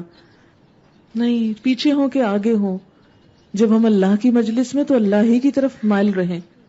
یہ بدقسمتی کی بات ہوگی کہ اگر ہم اتنا وقت یہاں لگا کے جائیں اور پھر باہر جا کے کہیں وہ کیا بات تھی سمجھ ہی نہیں آئی، اور دوبارہ وہی سوال لے آئیں. پوچھتے ہیں کہ ابھی انہوں نے کیا کہا. یہ وہ لوگ ہیں جن کے دلوں پر اللہ نے ٹھپا لگا دیا اور یہ اپنی خواہشات کے پیروکار بنے، کیونکہ وہاں بیٹھ کے بھی خواہشات کی باتیں سوچتے رہتے ہیں نا. مثلاً بیٹھ کے دیکھتے رہے اچھا کس نے کیا کپڑے پہنے ہوئے آج. رہے وہ لوگ جنہوں نے ہدایت پائی ہے، اللہ ان کو اور زیادہ ہدایت دیتا ہے اور انہیں ان کے حصے کا تقویٰ عطا فرماتا ہے. اب کیا یہ لوگ بس قیامت ہی کے منتظر ہیں کہ وہ اچانک ان پر آ جائے؟ اس کی علامات تو آ چکی ہیں، علامات جن میں سب سے بڑی علامت خود نبی صلی اللہ علیہ وسلم تھے، کیونکہ آپ کے بعد کوئی اور رسول آنے والا نہیں. جب وہ خود آ جائے گی تو ان کے لیے نصیحت قبول کرنے کا کون سا موقع باقی رہ جائے گا؟ بس اے نبی صلی اللہ علیہ وسلم خوب جان لو کہ اللہ کے سوا کوئی عبادت کا مستحق نہیں ہے، اور معافی مانگو اپنے قصور کے لیے بھی اور مومن مردوں اور عورتوں کے لیے بھی. نبی کا قصور نہیں ہوتا، وہ خلاف اولا کام. اللہ تمہاری سرگرمیوں کو بھی جانتا ہے اور تمہارے ٹھکانے سے بھی واقف ہے. اللہ کو سب کا ایڈریس پتا ہے. دنیا میں تو غلط کام کرنے والے اپنے ایڈریس نہیں بتاتے، چھپ چھپا کے رہتے ہیں، لیکن اللہ تعالیٰ فرماتے ہیں سب کا ٹھکانہ اس کو پتا ہے. جو لوگ ایمان لائے ہیں وہ کہہ رہے تھے کہ کوئی صورت کیوں نہیں نازل کی جاتی جس میں جنگ کا حکم دیا جائے. یعنی جب تک جہاد فرض نہیں تھا مسلمان تڑپتے تھے کاش ہمیں جہاد کا موقع ملے، مگر جب ایک محکم صورت نازل کر دی گئی جس میں جنگ کا ذکر تھا تو تم نے دیکھا کہ جن کے دلوں میں بیماری تھی وہ تمہاری طرف اس طرح دیکھ رہے تھے جیسے کسی پہ موت چھا گئی ہو. یعنی اب ان کو یہ حکم اچھا نہ لگا. افسوس ان کے حال پر. ان کی زبان پہ ہے اطاعت کا اقرار، اچھی اچھی باتیں، مگر جب قطعی حکم دے دیا گیا اس وقت وہ اللہ سے اپنے عہد میں سچے نکلتے تو انہی کے لیے اچھا تھا. اب کیا تم لوگوں سے اس کے سوا کچھ اور توقع کی جا سکتی ہے کہ اگر تم الٹے منہ پھر گئے تو زمین میں فساد برپا کرو گے اور آپس میں ایک دوسرے کے گلے کاٹو گے؟ یعنی جب تک مسلمان جہاد نہیں کرتا، اس بھٹی سے تپ کے نہیں نکلتا، اگر وہ دنیا میں اسے اقتدار دے بھی دیا جائے تو کیا کریں گے؟ آپس میں ہی لڑنا شروع کر دیں گے. یہ وہ لوگ ہیں جن پر اللہ کی لعنت اور ان کو اندھا اور بہرا بنا دیا. کیا ان لوگوں نے قرآن پر غور نہیں کیا یا دلوں پر ان کے کفل چڑھے ہوئے ہیں؟ قرآن پہ غور نہیں کیا؟ دل کھولیں تو، دروازہ تو کھولیں، اللہ کی بات، اللہ کا احساس اندر تو آنے دیں. حقیقت یہ ہے کہ جو لوگ ہدایت واضح ہو جانے کے بعد اس سے پھر گئے ان کے لیے شیطان نے اس روش کو سہل بنا دیا ہے اور جھوٹی توقعات کا سلسلہ ان کے لیے دراز کر رکھا ہے. اسی لیے انہوں نے اللہ کے نازل کردہ دین کو ناپسند کرنے والوں سے کہہ دیا کہ بعض معاملات میں ہم تمہاری مانیں گے. یعنی منافقین جو ہیں کافروں کو بھی راضی رکھتے اور کہتے ہیں بعض کام ہم تمہاری مرضی کے کریں گے. اللہ ان کی یہ خفیہ باتیں خوب جانتا ہے. پھر اس وقت کیا حال ہوگا جب فرشتے ان کی روحیں قبض کریں گے اور ان کے منہ اور پیٹھوں پہ مارتے ہوئے انہیں لے جائیں گے. کبھی دیکھا کسی نے فرشتوں کو مارتے ہوئے؟ لیکن مارتے ہیں فرشتے، اگر ہم کو نظر نہیں آتا، کیونکہ مرنے کے بعد جو کچھ ہوتا ہے یا مرتے وقت وہ ہمارے حجاب کے پیچھے ہے۔ یہ اسی لیے تو ہوگا کہ انہوں نے اس طریقے کی پیروی کی جو اللہ کو ناراض کرنے والا ہے، اور اس کی رضا کا راستہ اختیار کرنا پسند نہ کیا۔ اسی بنا پر اس نے ان کے سب اعمال ضائع کر دیے۔ کیا وہ لوگ جن کے دلوں میں بیماری ہے یہ سمجھے بیٹھے ہیں کہ اللہ ان کے دلوں کے کھوٹ ظاہر نہ کرے گا؟ ہم چاہیں تو انہیں تم کو آنکھوں سے دکھا دیں اور ان کے چہروں سے تم ان کو پہچان لو، مگر ان کے انداز کلام سے تو تم ان کو جان ہی لوگے کہ یہ اپنے دلوں کا بغض اور حسد کیسے تم پہ نکالتے ہیں۔ اللہ تم سب کے اعمال سے خوب واقف ہے۔ ہم ضرور تم لوگوں کو آزمائش میں ڈالیں گے تاکہ تمہارے حالات کی جانچ کریں اور دیکھ لیں کہ تم میں مجاہد اور ثابت قدم کون ہیں۔ ان الذين كفروا وصدوا عن سبيل الله وشاقوا الرسول من بعد ما تبين لهم الهدى، جن لوگوں نے کفر کیا اور اللہ کی راہ سے روکا اور رسول سے جھگڑا کیا جبکہ ان پر راہ راست واضح ہو چکی تھی، در حقیقت وہ اللہ کا کوئی نقصان بھی نہیں کر سکتے، بلکہ اللہ ہی ان کا سب کیا کرایا غارت کر دے گا۔ کفر کے ساتھ اچھے کام بھی ضائع ہو جاتے ہیں۔ عقیدہ خراب ہو تو نیکیاں پھل نہیں لاتی، بالکل اسی طرح جیسے جڑ خراب ہو جائے نا تو درخت کو پھل نہیں لگتا، جڑ کی بیماری سے، ہاں اوپر سے کتنا اچھا کیوں نہ ہو۔ عقیدہ انسان کا خراب ہو تو ساری نیکیاں ختم ہو جاتی ہیں۔ اے لوگو جو ایمان لائے ہو، تم اللہ کی اطاعت کرو اور رسول کی اطاعت کرو اور اپنے اعمال کو برباد نہ کرو۔ ہے اللہ کی اطاعت اور رسول کی اطاعت اور اعمال برباد نہیں کرو۔ کب ہوتے ہیں اعمال برباد؟ کہ جو اللہ اور رسول کی اطاعت کے بغیر ہوں، ان کی مرضی کے خلاف ہوں۔ کفر کرنے والوں اور راہ خدا سے روکنے والوں اور مرتے دم تک کفر پر جمے رہنے والوں کو تو اللہ ہرگز نہ معاف کرے گا۔ بس تم بودے نہ بنو، صلح کی درخواست نہ کرو، تم ہی غالب رہنے والے ہو، اللہ تمہارے ساتھ ہے اور وہ تمہارے اعمال کو ہرگز ضائع نہ کرے گا ایمان کی وجہ سے۔ انما الحیات الدنیا لعب و لہو، یہ دنیا کی زندگی تو ایک کھیل اور تماشا ہے، کھیل۔ اگر تم ایمان رکھو اور تقوی کی روش پہ چلتے رہو تو اللہ تمہارے اجر تم کو دے گا اور وہ تمہارے مال تم سے نہ مانگے گا۔ اگر کہیں وہ تمہارے مال تم سے مانگ لے اور سب کے سب تم سے طلب کر لے تو تم بخل کرو گے۔ اچھا، جب لوگ زکوٰۃ نہیں دیتے تو میں ہمیشہ کہتی ہوں کہ دیکھو اللہ نے صرف 2.5 مانگا ہے %، 100 میں سے صرف 2.5 روپے مانگے ہیں۔ اگر اللہ تعالیٰ چاہتا تو 97.5 بھی مانگ سکتا تھا، 97.5 بھی مانگ لیتا، ہم کیا کر سکتے تھے؟ اتنا اس نے ہمارے پاس رہنے دیا، بس اتنا سا لیا، اور وہ بھی نہیں ہم دینا چاہتے، اور وہ بھی خود نہیں چاہیے، اس کو ہمارے جیسے بندوں کے لیے چاہیے۔ اگر کہیں وہ تمہارے مال تم سے مانگ لے اور سب کے سب تم سے طلب کر لے تو تم بخل کرو گے اور وہ تمہارے کھوٹ ابھار لائے گا۔ دیکھو تم لوگوں کو دعوت دی جا رہی ہے کہ اللہ کی راہ میں مال خرچ کرو، اس پر تم میں سے کچھ لوگ ہیں جو بخل کر رہے ہیں، حالانکہ جو بخل کرتا ہے وہ در حقیقت اپنے آپ ہی سے بخل کر رہا ہے۔ اللہ تو غنی ہے، اللہ کو کیا فرق پڑتا ہے، تم ہی اس کے محتاج ہو، یعنی اللہ تو تم سے لے کے تمہیں اور زیادہ دینا چاہتا ہے، وہ لے نہیں رہا، تمہیں اور دینا چاہتا ہے۔ وَإِن تَتَوَلَّوْا يَسْتَبْدِلْ قَوْمًا غَيْرَكُمْ ثُمَّ لَا يَكُونُوا أَمْثَالَكُمْ، اگر تم منہ موڑو گے اللہ تمہاری جگہ کسی اور قوم کو لے آئے گا اور وہ تم جیسے نہ ہوں گے، بلکہ تم سے زیادہ اللہ رسول کی اطاعت کرنے والے اور اللہ کی راہ میں خوب مال خرچ کرنے والے ہوں گے۔ یاد رکھیں اللہ کا دین کسی کا محتاج نہیں، نہ میرا نہ آپ کا۔ اگر ہم اس کے فرما بردار اطاعت گزار نہیں بننا چاہیں گے تو وہ اٹھا کے کہیں اور پھینک کے اور لوگوں کو لے آتا ہے، لے آئے گا۔ آج سے 100 سال بعد ہم یہاں نہیں ہوں گے، اور قومیں ہوں گی۔ تھوڑا سا وقت ہے، کام کرنے کو ملا، کچھ کر جائیں۔ یہ آیت میرا تو دل پکڑ لیتی ہے، کبھی ذرا سستی آنے لگے یا کچھ، فوراً چکنا ہو جاتا ہے انسان، یا اللہ نہیں، تھکی ہوں کہ بیمار ہوں کہ کچھ بھی ہو، تیرے کام سے نہیں منہ موڑنا، ہر قیمت پہ کرنا ہے. کیوں؟ کیونکہ میں نہیں کروں گی کوئی اور کر لے گا. کیوں؟ کوئی اور کیوں کر لے، میں ہی کروں گی. جب اللہ سے محبت ہو تو پھر انسان کسی اور کو کیوں محبوب بننے دے، خود ہی کیوں نہ بنے.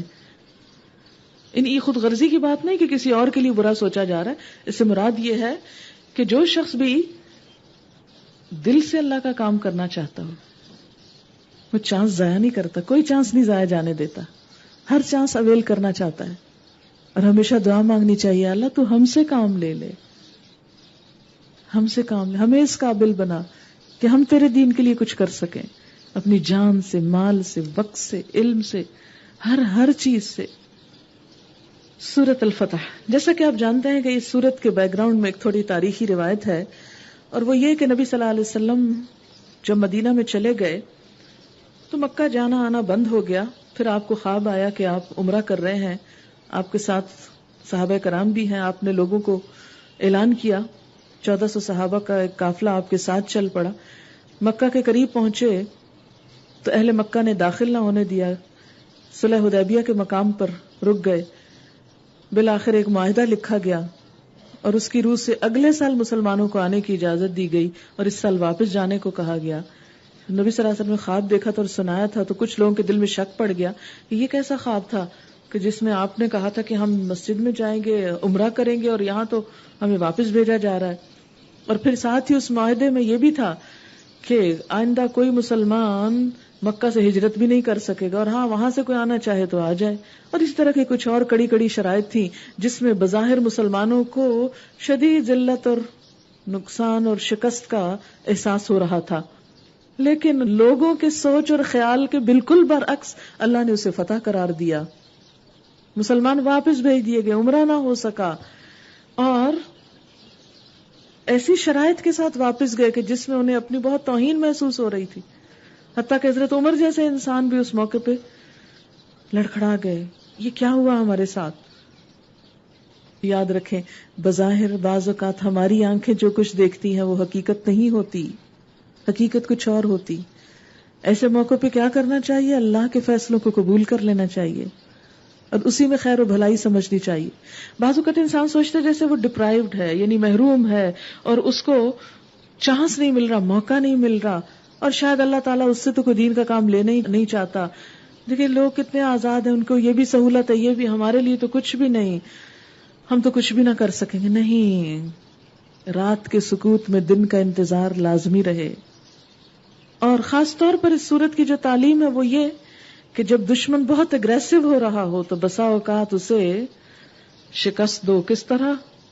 عمدہ اخلاق کے ساتھ، بغیر ایسا نیگیٹو ریئیکشن، منفی رویہ یا رد عمل ظاہر کر کے. بسم اللہ الرحمن الرحیم، انا فتحنا لک فتحا مبینا. اے نبی صلی اللہ علیہ وسلم، ہم نے تم کو کھلی فتح عطا کر دی تاکہ اللہ تمہاری اگلی پچھلی ہر کوتاہی سے درگزر فرمائے اور تم پر اپنی نعمت کی تکمیل کر دے اور تمہیں سیدھا راستہ دکھائے اور تم کو زبردست فتح بخشے. وہی جس نے مومنوں کے دلوں میں سکینت نازل فرمائی تاکہ اپنے ایمان کے ساتھ ایک اور ایمان بڑھا لیں. زمین اور آسمانوں کے سب لشکر اللہ کے قبضہ قدرت میں ہیں اور وہ علیم اور حکیم ہے. اس نے یہ کام اس لیے کیا ہے تاکہ مومن مردوں اور عورتوں کو ہمیشہ رہنے کے لیے ایسی جنتوں میں داخل فرمائے جن کے نیچے نہریں بہ رہی ہوں گی اور ان کی برائیاں ان سے دور کر دے. اللہ کے نزدیک یہ بڑی کامیابی ہے. اور ان منافق مردوں اور عورتوں اور مشرک مردوں اور عورتوں کو سزا دے جو اللہ کے متعلق برے گمان رکھتے ہیں. برائی کے پھیر میں خود ہی آ گئے، اللہ کا غضب ان پر ہوا اور اس نے ان پر لعنت کی اور ان کے لیے جہنم مہیا کر دی جو بہت ہی برا ٹھکانہ ہے. زمین اور آسمانوں کے لشکر اللہ ہی کے قبضہ قدرت میں ہیں اور وہ زبردست اور حکیم ہے. اے نبی صلی اللہ علیہ وسلم، ہم نے تم کو شہادت دینے والا، بشارت دینے والا اور خبردار کرنے والا بنا کر بھیجا تاکہ اے لوگو تم اللہ اور اس کے رسول پر ایمان لاؤ اور اس کا ساتھ دو اور اس کی تعظیم اور توقیر کرو، عزت کرو، اور صبح و شام اس کی تسبیح کرتے رہو، یعنی اللہ کی.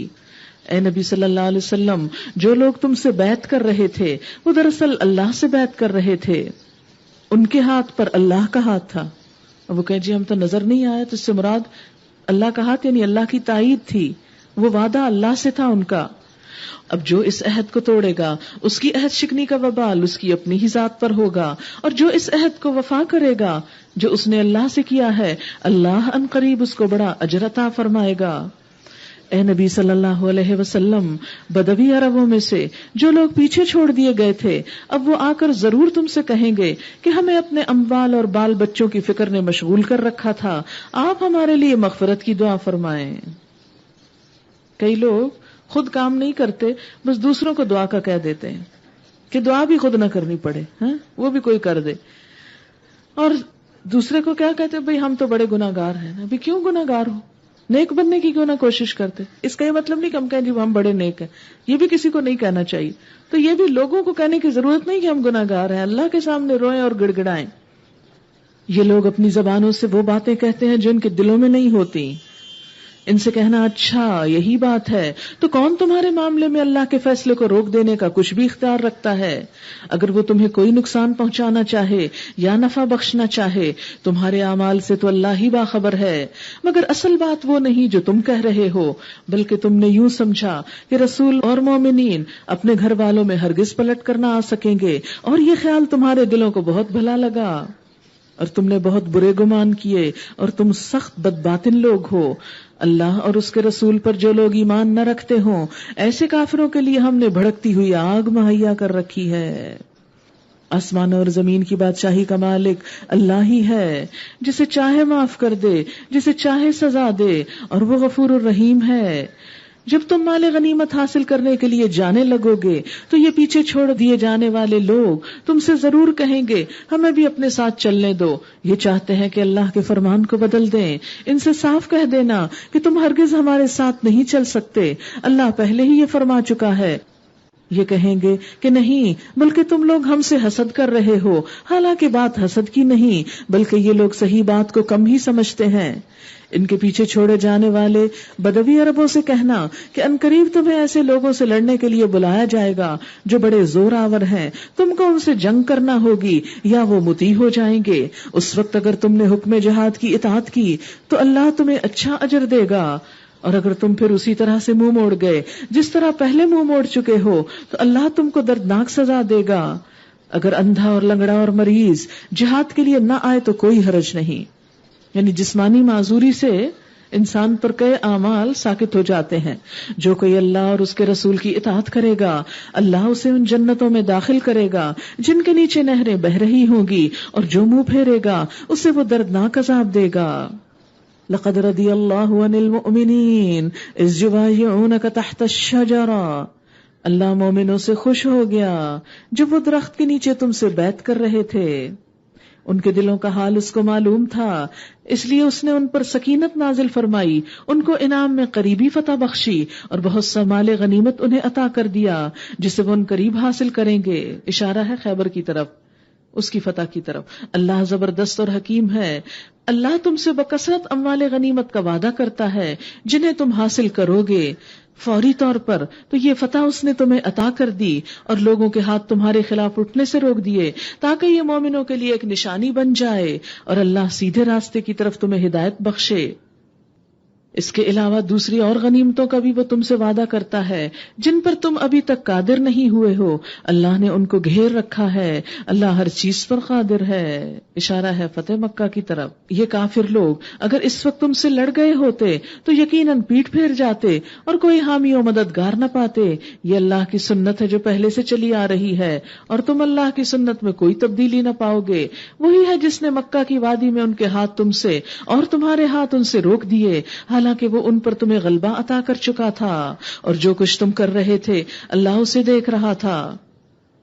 وہی لوگ تو ہیں جنہوں نے کفر کیا اور تم کو مسجد حرام سے روکا اور ہدی کے اونٹوں کو ان کی قربانی کی جگہ نہ پہنچنے دیا. اگر مکہ میں ایسے مومن مرد اور عورت موجود نہ ہوتے جنہیں تم نہیں جانتے، اور یہ خطرہ نہ ہوتا کہ نادانستگی میں تم انہیں پامال کر دو گے اور اس سے تم پر حرف آئے گا، تو جنگ روکی نہ جاتی. روکی وہ اس لیے گئی تاکہ اللہ اپنی رحمت میں جس کو چاہے داخل کر لے. وہ مومن الگ ہو گئے ہوتے تو اہل مکہ سے جو کافر تھے ہم ان کو ضرور سخت سزا دیتے. یہی وجہ ہے کہ جب ان کافروں نے اپنے دلوں میں جاہلانہ حمیت بٹھا لی تو اللہ نے اپنے رسولوں اور مومنوں پہ سکینت نازل فرمائی اور مومنوں کو تقوی کی بات کا پابند رکھا کہ وہی اس کے زیادہ حقدار اور اس کے اہل تھے. اللہ ہر چیز کا علم رکھتا ہے. فی الواقع اللہ نے اپنے رسول کو سچا خواب دکھایا تھا جو ٹھیک ٹھیک حق کے مطابق تھا. انشاءاللہ تم ضرور مسجد حرام میں پورے امن کے ساتھ داخل ہوگے, اپنے سر منڈواؤ گے اور بال ترشواؤ گے اور تمہیں کوئی خوف نہ ہوگا. یعنی حج عمرے کے موقع پہ یہ دونوں کام کیے جا سکتے, دونوں میں سے کوئی ایک کر لے, یعنی پورا ٹینٹ کرانا بھی اور تھوڑے بال کتروانا بھی. وہ اس بات کو جانتا تھا جسے تم نہ جانتے تھے, اس لیے وہ خواب پورا ہونے سے پہلے اس نے یہ قریبی فتح تم کو عطا کر دی. وہ اللہ ہی ہے جس نے اپنے رسول کو ہدایت اور دین حق کے ساتھ بھیجا ہے تاکہ اس کو پوری جن سے دین پر غالب کر دے, اور اس حقیقت پر اللہ کی گواہی کافی ہے, یعنی دین اسلام اس لیے آیا ہے کہ تمام ادیان پر غالب ہو جائے. محمد الرسول اللہ. اچھا, بعض لوگ کہتے ہیں کلمہ قرآن میں کوئی نہیں لکھا. ٹھیک ہے, ایک جگہ نہیں لکھا, لیکن کئی جگہ لا الہ الا اللہ آتا ہے, اور یہاں محمد الرسول اللہ. اور جو لوگ ان کے ساتھ ہیں وہ کفار پہ سخت اور آپس میں رحیم ہیں. تم جب دیکھو گے انہیں رکوع اور سجود اور اللہ کے فضل اور اس کی خوشنودی کی طلب میں مشغول پاؤ گے. سجدوں کے اثرات ان کے چہروں پہ موجود ہیں جن سے وہ الگ پہچانے جاتے ہیں. یہ ہے ان کی صفت. تورات میں اور انجیل میں ان کی مثال یوں دی گئی گویا کہ ایک کھیتی ہے جس نے پہلے کمپل نکالی, پھر اس کو تقویت دی, پھر وہ گدرائی, پھر اپنے تنے پہ کھڑی ہو گئی. کاشت کرنے والوں کو وہ خوش کرتی ہے تاکہ کفار ان کے پھلنے پھولنے پہ جلیں. اس گروہ کے جو لوگ ایمان لائے ہیں اور جنہوں نے نیک عمل کیے ہیں, اللہ نے ان سے مغفرت اور بڑے اجر کا وعدہ فرمایا ہے. یہاں صحابہ کرام کی صفت بیان ہو رہی ہے. کیا؟ اشداء علی الکفار, کافروں کے ساتھ سخت, رحماء بینہم, آپس میں رحیم شفیق. آج ہم بھی امت محمد صلی اللہ علیہ وسلم ہیں, ہماری یہ صفت ہے آپس میں محبت کرنے والے اور کافروں پہ سخت. ہم بالکل اپوزٹ ہیں, دوسروں کے لیے بچھے جاتے اور اپنوں کو دیکھ نہیں بھاتے. اور کیا صفت؟ تم جب دیکھو گے انہیں رکوع اور سجود میں, رکوع سجدے کرنے والے, نمازیں کثرت سے پڑھنے والے, اور اللہ کے فضل اور اس کی خوشنودی کی طلب میں مشغول پاؤ گے, ہر نیکی کے کام میں آگے بڑھنے والے, سست, کام چور, حرام خور نہیں, بلکہ کوشش اور محنت کرنے والے. اللہ کے فضل, رزق کے لیے بھی یہ لفظ استعمال ہوتا ہے, اور اس کی خوشنودی کی طلب یعنی دین کا کام بھی, دین اور دنیا دونوں اس میں بھاگ دوڑ کرتے. سجدوں کے اثرات ان کے چہروں پہ موجود ہیں. ضروری نہیں وہ گٹا پڑ جائے, مراد یہ ہے کہ خدا ترسی ان کے چہرے سے ٹپکتی ہے, سختی اور ظلم نہیں.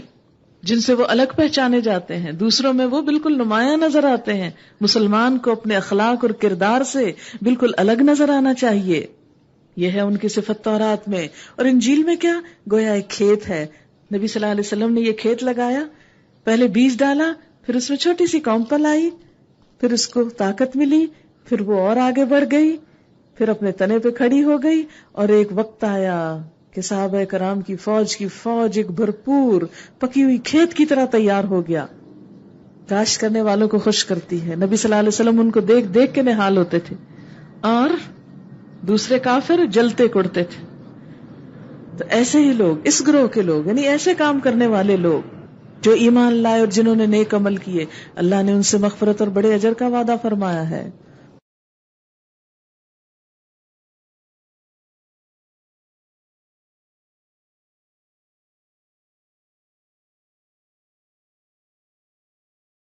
سورۃ الحجرات. بسم اللہ الرحمن الرحیم. یا ایھا الذین آمنوا لا تقدموا بین یدی اللہ ورسولہ واتقوا اللہ ان اللہ سمیع علیم.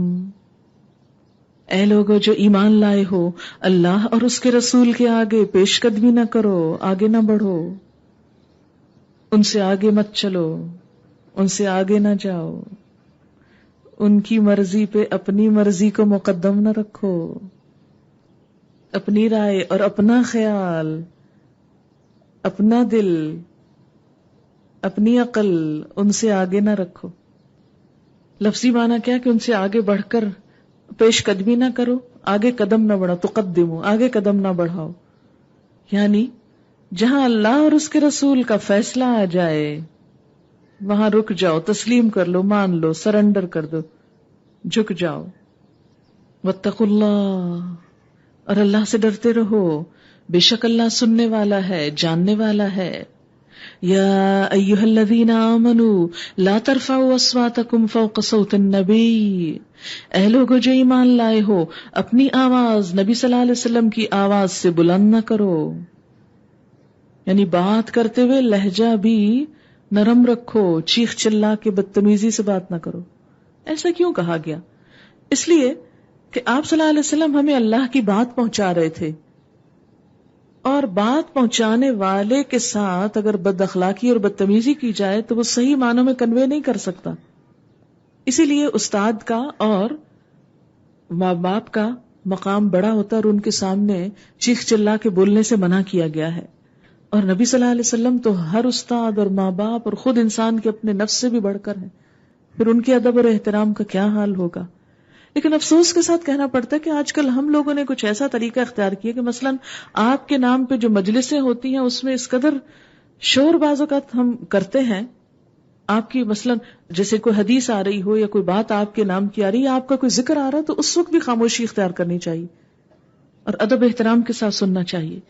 امام مالک کا واقعہ آتا ہے کہ ایک دفعہ حدیث کا درس دے رہے تھے کہ بچھو نے کئی مرتبہ آپ کو کاٹ لیا، ان کا رنگ زرد ہو گیا مگر ٹس سے مس نہیں ہوئے، کوئی ادم نہیں بچا، اٹھے نہیں اپنی جگہ سے کہ نبی صلی اللہ علیہ وسلم کی باتوں کی مجلس ہے، اس میں خلل نہیں ڈالا جا سکتا. ہمارا حال کیا ہے؟ اسی لیے کہتا نا با ادب با نصیب، بے ادب بے نصیب. یہ بد نصیبی ہوتی ہے انسان کی کہ وہ اپنے محسنوں کے ساتھ زیادتی کرے یا ان کی بے ادبی کرے.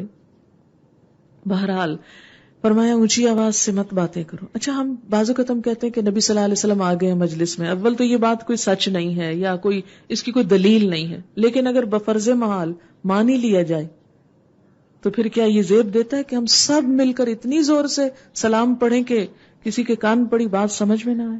یہاں تو حکم دیا جا رہا ہے کہ آپ کی آواز سے اونچی آپ کی مجلس میں آواز نہیں ہو سکتی. وَلَا تَجْهَرُوا لَهُ بِالْقَوْلِ، اور جس طرح تم آپس میں ایک دوسرے سے اونچی آواز سے بات کرتے ہو ایسا بھی نہ کرنا. یعنی ایک دوسرے کو اونچی آواز سے پکارتے ہو، چیخ چلا کے پیچھے سے بلاتے ہو یا شور ہنگامے کے طور پر، یہ بھی نہیں. ادب احترام، ورنہ کیا ہوگا؟ اتنی سخت وارننگ، ان تحبط اعمالکم، تمہارا کیا کرایا غلط ہو جائے گا، ضائع ہو جائے گا، سارے اعمال ختم ہو کے رہ جائیں گے تمہاری اس بے ادبی اور بے عزتی کی وجہ سے.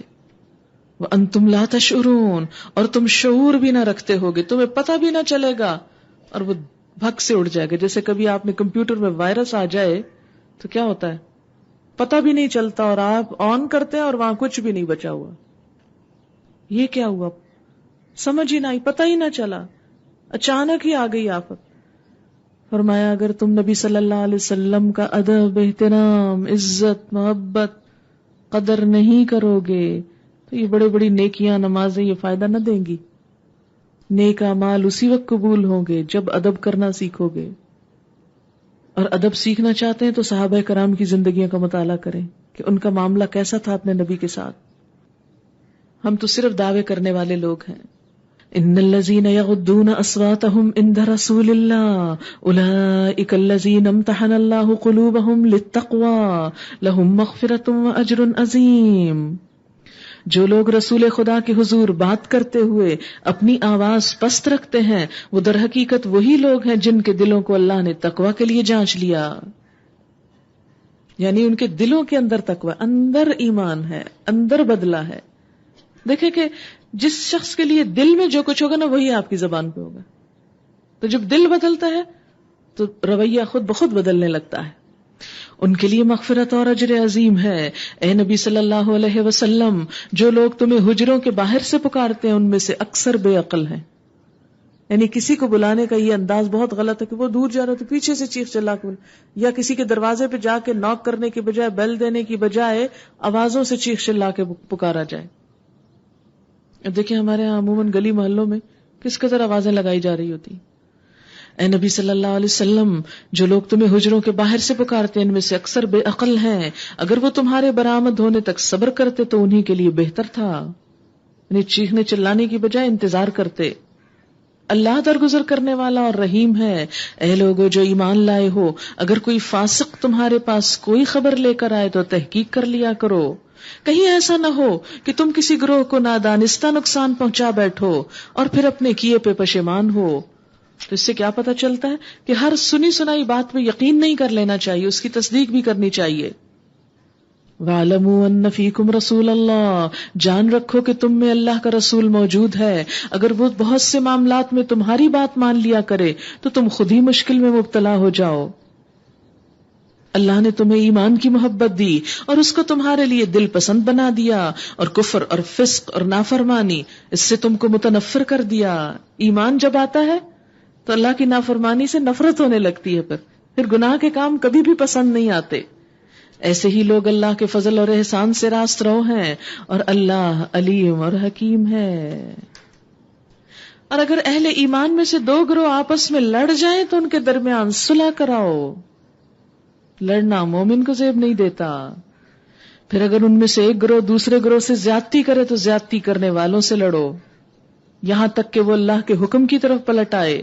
پھر اگر وہ پلٹ آئے تو ان کے درمیان عدل کے ساتھ صلح کراؤ اور انصاف کرو کہ اللہ انصاف کرنے والوں کو پسند کرتا ہے۔ انما المؤمنون اخوہ، مومن تو آپس میں بھائی بھائی ہیں۔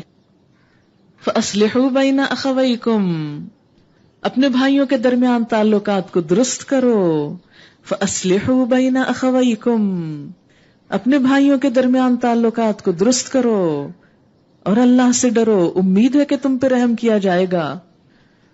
انما المؤمنون اخوہ، یہ کہہ کے سب مسلمانوں کو باہم جوڑ دیا گیا، ایک کر دیا گیا۔ نبی صلی اللہ علیہ وسلم نے فرمایا کہ مسلمان کو گالی دینا فسق ہے، اس سے جنگ کرنا کفر ہے۔ آپ نے فرمایا ہر مسلمان پر دوسرے مسلمان کی جان، مال اور عزت حرام ہے۔ اور آج کل ہم کبھی کسی نعرے سے کبھی کسی نعرے سے ایک دوسرے کا قتل کر رہے ہیں، کبھی حقوق کے نام پہ کہ جو حقوق کی جنگ لڑ رہے ہیں، کبھی مسلمان بھی مسلمان سے جنگ لڑتا ہے۔ فرمایا کہ اس سے جنگ کرنا کفر ہے۔ کیا تعلیمات ہیں اسلام کی، اور کیا حال ہے ہمارا، عصبیت، ضد، عداوت، گروہ بندی، فرقہ واریت، نفرت، حسد، چھوٹی سی بات سے بدگمان ہو جانا۔ نبی صلی اللہ علیہ وسلم نے فرمایا کہ مسلمان کا بھائی ہے، وہ اس پر ظلم نہیں کرتا، اس کا ساتھ نہیں چھوڑتا، اس کی تذلیل نہیں کرتا۔ ایک آدمی کے لیے یہی شر بہت ہے کہ وہ اپنے مسلمان بھائی کی تحقیر کرے، اسے حقیر سمجھے۔ آپ صلی اللہ علیہ وسلم نے فرمایا کہ گروہ اہل ایمان کے ساتھ ایک مومن کا تعلق ویسا ہی ہے جیسا سر کے ساتھ جسم کا تعلق ہوتا ہے۔ یا ایھا الذین آمنوا لا یسخر قوم من قوم، اے لوگو جو ایمان لائے ہو، نہ مرد دوسرے مردوں کا مذاق اڑائیں، ہو سکتا ہے وہ ان سے بہتر ہو۔ ولا نساء من نساء عسى ان يكن خيرا منهن، اور نہ عورتیں دوسری عورتوں کا مذاق اڑائیں۔ عورتوں کا خاص طور پر یہاں لفظ لکھا گیا، کیوں؟ کیونکہ عموماً عورتوں کے اندر یہ کمی پائی جاتی ہے، کوتاہی پائی جاتی ہے۔ عسى ان يكن خيرا منهن، ہو سکتا ہے وہ ان سے زیادہ اچھی ہوں، یعنی جن کا مذاق اڑایا جا رہا ہے زیادہ بہتر لوگ ہوں۔ اب دیکھیں کہ کبھی بھی کسی کی کوئی بات بری لگے نا تو ایک بات سوچا کیجئے، مجھے یہ چیز خود بہت فائدہ دیتی۔ میں ہمیشہ ہی سوچتی ہوں کہ یہ شخص جو مجھے اچھا نہیں لگ رہا، ہو سکتا ہے اس کا کوئی عمل اتنا اچھا جو مجھے پتا نہ، اور اس کی وجہ سے یہ اللہ کو بہت اچھا لگتا ہو، تو میں اللہ کے دوست سے دشمنی کر لوں، اس سے نفرت کر لوں؟ نہیں، پھر میں اللہ کی پیاری نہیں ہو سکتی۔ کیونکہ ہر شخص کا صرف ایک ہی رویہ یا ایک ہی رخ نہیں ہوتا، فیزز ہوتے ہیں انسان پہ، وقت کے روشنی کے بدلنے کے ساتھ ساتھ بھی مزاج تبدیل ہوتا جاتا ہے۔ جب آپ فریش ہوتے ہیں آپ اور طرح، جب تھکے ہوئے ہوتے ہیں آپ کا اور رویہ ہوتا ہے۔ مثلاً آپ کسی سے سلام کر رہے ہیں اور اس نے کیا کیا، سلام کا جواب کوئی آپ کی ایکسپیکٹیشن کے مطابق نہیں دیا، اب کیا، میں تو آج کے بعد اس سلام ہی نہیں کروں گی، یہ تو اتنا بد دماغ انسان ہے۔ نہیں، ایک دفعہ کے اوپر تم قیاس نہ کرو، باقی ساری خیر کو مت بھولو۔ ہو سکتا ہے وہ سب تھکا ہوا، ہو سکتا ہے وہ سر درد ہو سکتا ہے بیمار ہو سکتا ہے بھول گیا ہو، اس سے نظر ہی صحیح نہ آیا ہو. کہتے ہیں کہ اپنے مسلمان بھائی کے لیے 70 تعویلیں کرو، اور اگر پھر بھی بات سمجھ نہ آئے تو اپنے آپ کو ہی برا کہو، تاکہ اصلاح رہے تعلقات میں. کیوں؟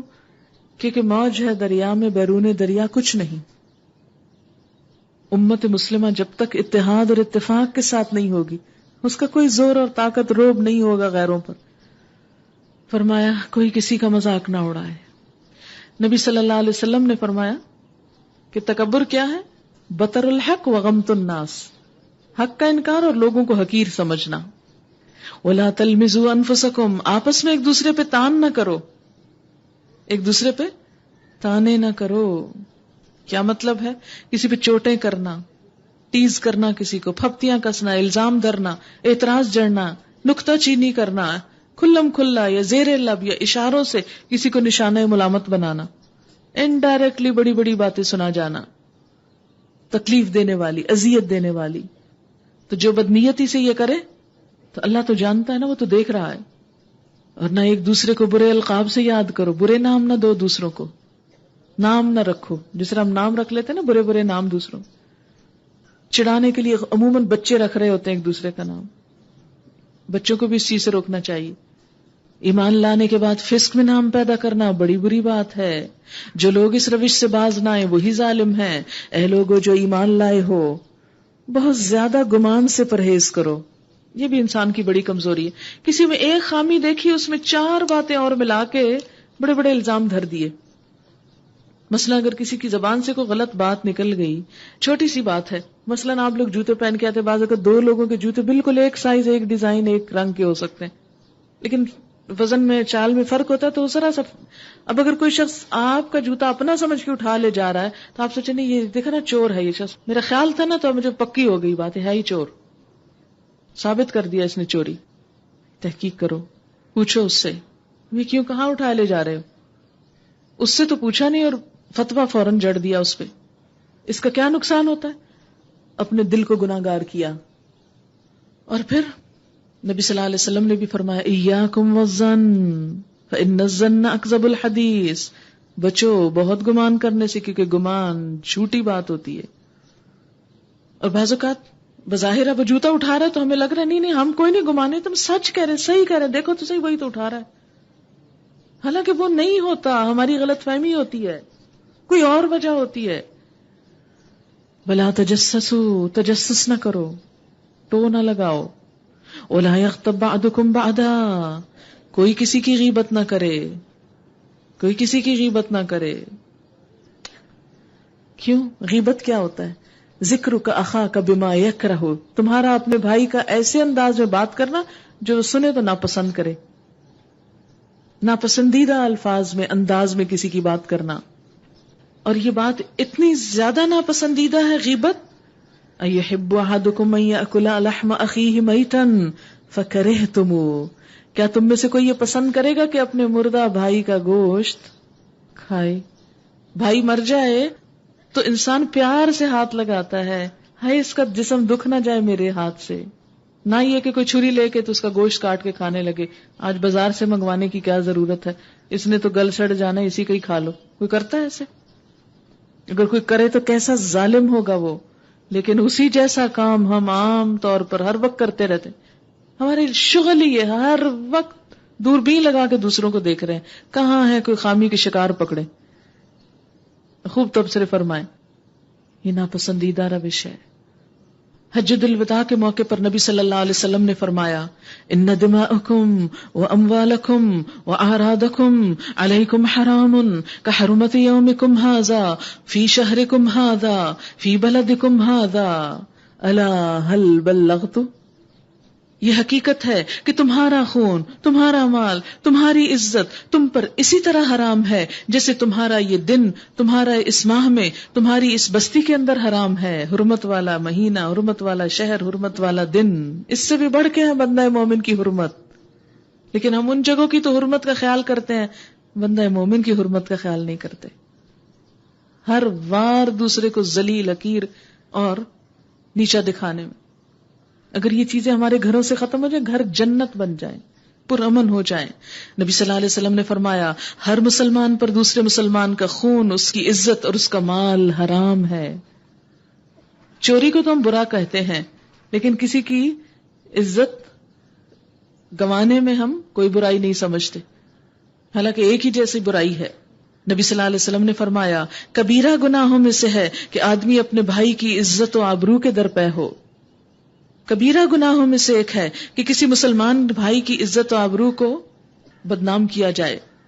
نبی صلی اللہ علیہ وسلم نے فرمایا کیا تم جانتے ہو اللہ کے نزدیک سب سے بڑا سود کیا ہے؟ کسی مسلمان کی عزت و آبرو کو حلال سمجھنا.